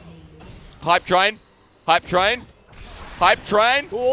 Almost gets it, and Squiggle almost dies himself. Ryoma does a lot, but at the end of the day, they even that out. It's a 3-for-2. Almost goes badly for Legacy Genesis, but saved by Ryoma again. Ryoma is their saving grace. You put him into side lane, what does? He just split pushes. And if you decide to fight, sure, he's not going to burn his teleport to join the fight because he wants to have that for the map pressure. It's actually better for Azir not to be in the fight from the start than to awkwardly sit around gathering your soldiers up while everybody else is doing all the work. You can do that along the way on your path. And once you get to the destination, wherever you were going to meet your team, you've got all these soldiers stacked up, you can just straight out body them. Believe going to clear some ward coverage, but Legacy Genesis are already there. Squiggle moving around that Baron pit as well. Sentinels more focused mid and bot side. Babib actually just going to go ahead and get a free dragon. Again, the True Shot barrages have been very, very close. So Miratram living up to the name of Mr. Ezreal. Roy, I believe, still in this mid lane. But at this point in time, it's a little bit shaky for both teams. It's like Legacy Genesis can't get the fight they want, and Sentinels are just going to keep playing defensive. No, and about 26 minutes into the game, what are they going to do? They're going to do this awkward dance that they do where they go between a lane and Baron over and over while not actually taking either. Hopefully they pull the trigger though, because Sazahu is in the bottom lane hitting that turret. He's going to go ahead and get that turret for Sentinels, shorten that gold gap a little bit. Legacy Genesis is still 8k in the lead. 5-2 turrets, and the third dragon giving mobility to Legacy Genesis. They start the Baron, and the teleport comes through from Trundle. There it is, that's right. And it's going down so quick, and Ryoma picks that one up, but now they're in a fight. I wouldn't want to be in this one. Squiggles in the back line. Roy takes the damage, and look, there's Ryoma with the ult. That double kill goes over to Raps, and here comes the damage just following. I thought Sazahu was a tank. I don't know. Oh, wow! That's nice. The W that never does any damage. Nice dodge. Does an immense amount. And even though that fight took place in the top lane, they're going to completely ignore it, barrel down the mid with about 20 seconds remaining. They can even win the game here. Ardent Blaze, I got to give it to Lucian. Just that Ardent Blaze, that W, the Lucian W just ended it. Although Ryoma 8 kills. Guys, that's how you play Azir. That's some scary stuff. And we were questioning this Azir going into the Lulu. Sure, it was a nice matchup just because Lulu takes forever to scale, and so does Azir. So you just say, I'm going to scale, you're going to scale, and we're just going to wave clear, and that's really it. No, turns out that he just turned on the aggression, turned the dial to 11, got that solo kill in his own lane, and snowballed from there. You couldn't split push against him because he split push. He just cleared every single wave. Once you left that turret because you couldn't contest him, he just took down every single turret along his path, and his contribution in teamfights was intense. I just can't believe Azir. I mean, we're looking at that, we're like, yeah, Azir, Trundle. I mean, like, in the end, Sazahu did a lot on Trundle, but it's just, it comes to team fights, and I mean, who you gonna really I mean, like, who you gonna look at who's doing the most in a team fight? Trundle, of course, does a lot of zoning, is very tanky, he's good at harassing, but Ryoma can sit in that backline. He can do so much with his ultimate. He can zone off, and I mean, you saw that in the jungle. They pretty much went towards blue buff. Ryoma ults, no one could re-engage, no one can actually sort of CC. It's pretty much like, it's on my terms now. And we predicted this going into Champ Slate because the Trundle didn't work too well into the Poppy lane. No. It doesn't work too well into the team composition because you don't really have an opportunity to pick out the enemy team. Even Lee Sin had a dash. And once you play against somebody with a dash, it's so hard to beat Trundle because you just move, compared to a dash, really slowly. I mean, sure, you can make yourself move faster, but it's just not going to be a dash. He got some kills in teamfights, but only when he burned his flash. So that was really hard and painful to watch him just sort of flailing around teamfights, trying to pick a target and not being able to melee anyone. Very proud of Legacy Genesis for that one because that's, like I said, it's how I felt they should have been playing that whole split. That was a fantastic game coming out of them. And as we look at the wins tonight, they deserved that one. They deserved to pick that one up. Alpha Sydney win against Legion Gaming. Unfortunately, we just had to have a surrender there coming through it for that first game. Second game, Abyss Red and Chiefs Black go for their win as well. Abyss White and Fornot. I was very surprised at that one, but Abyss White proved that, you know, Fornot isn't what it cut out to be. Unfortunately, Fornot needed that win. They don't pick it up. Legacy Genesis and Sentinels go ahead and face off, and Legacy Genesis, very, very proud. Exactly, and I think today, the best word to describe this is surprise. Because that's right. Every single matchup, except for the close ones, we had these thoughts in our mind. Sure, Chiefs Black is going to take this. All of a sudden, upset. This ruins their perfect track record going into the playoffs against into the OPL. Completely out the window, but they're still going to be competing. Fortnite, we thought that they were going to be extremely strong coming into this game. No, turns out that they lost. I feel like tonight, Fortnite let me down a little bit. It was more like Abyss White played a fantastic game. How it was a very slow game, but it was just Abyss White had all the right win conditions, their team composition. Like we said, just Fortnite tried to take a risk with something a little bit different, and it didn't work out. If I come back to something that amazed me tonight, it was game one, and how the fact that that pulled me off the edge of my seat. Game 2. That's what I mean. Sorry, Game 2. The game we saw with Rogi, with Mendrix, and Chiefs Black going down to Abyss Red. Abyss Red, in my opinion, played one of the best games in the OCS that I've seen this split. Yep. Yeah, I'd have to just mirror that because going into the Chiefs, you sort of have this just sort of... Expectations. Yeah, expectations. Right. You have this pre-concept going into the game where you say, these guys are undefeated. They've got some strategy under their sleeve. They've got a new one every single week that we just can't prepare against because they've just played so much together as a team. And all of a sudden, you get that early lead and you don't let it go. That's exactly right. And I mean, looking at Chiefs Black as they were the strongest team in the Challenger Series, there was a lot riding on them to sort of get the perfect win. It doesn't matter. Look, they don't care. They get first place. It's obvious. However, the fact that they can be defeated, right? Mendrix says they can bleed. Hang on. If it bleeds, we can kill it.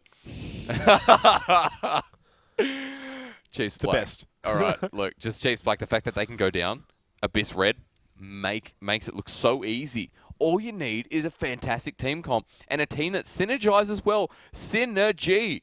What is going on? Why have we not seen this, especially out of Fornot? And tonight it was just Sentinels, no synergy again.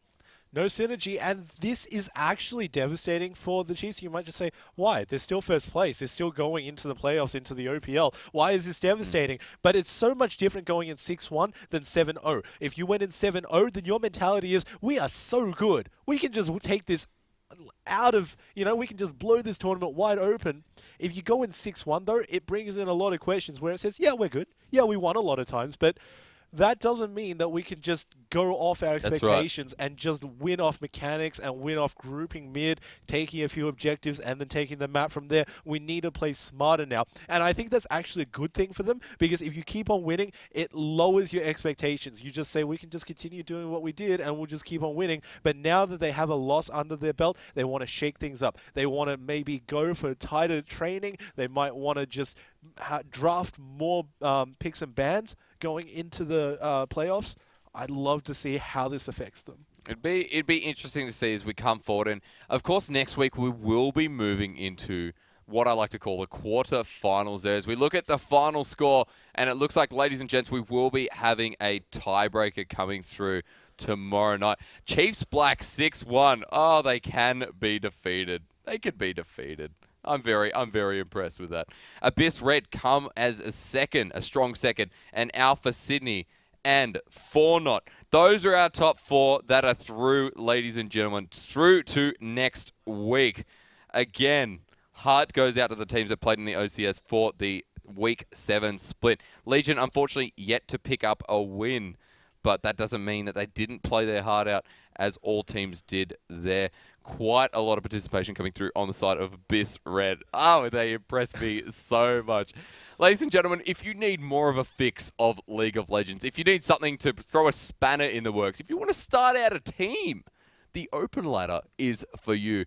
That's where Mendrix and I first met. It was a beautiful place. But if you look at the link below there, the Oceanic Open Ladder is a great place to get involved in. We are a couple of weeks in now, but that's where the team started. That's where the OCS started. If you need something a little bit more professional than us, you can go check out the OPL on Monday, Tuesday, and Wednesday nights. Lord knows I'll be sitting there in my comfortable armchair waiting for more magic to happen with Azir. More magic happening. Maybe now that Swift is back and he's got that confidence for the Chiefs' main roster, he'll just say, you know what? I quite like Azir. He takes a leaf out of this week's books and he just says, yeah, that Azir looks pretty strong. I think I'll just pick Azir. Ladies and gentlemen, that's all we have time for tonight. I will catch you on the Summoner's Rift, or we'll catch you back here on the desk next week. My name is Jake Asterix Ozzypenko. With you is son of a preacher man. I'm sorry, I won't change your name again, Jimmy. Jimmy Preacher Fu. Thank you to our production team and, of course, to the other boys, Mendrix and Rogi. We'll be catching you very soon.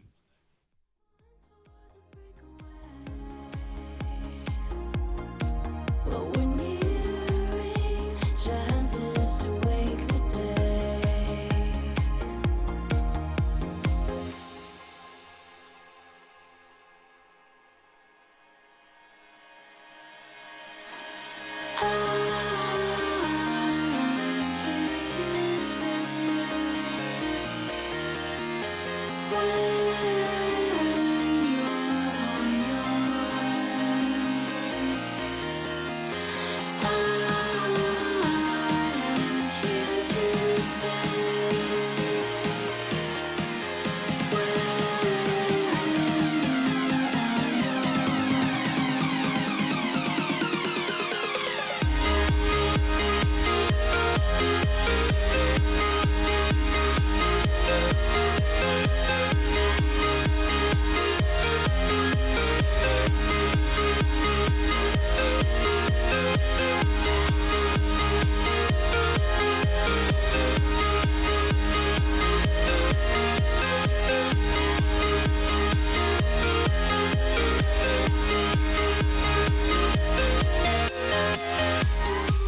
As I wake up every morning, I wish the day would end. Because a day without you in my life, I don't know how to mend. And I was like, oh, oh, oh, oh. You were like, no, oh, no, oh. I was like, oh, oh, oh, oh. You were like, no, oh, no, oh. Come on, let's rewind till I smile. That look upon your face. My heart is empty and unguided. I'm blind leading chase. I thought I had a plan with you and me. Was the villain of my own dream, breaking me down to my knees.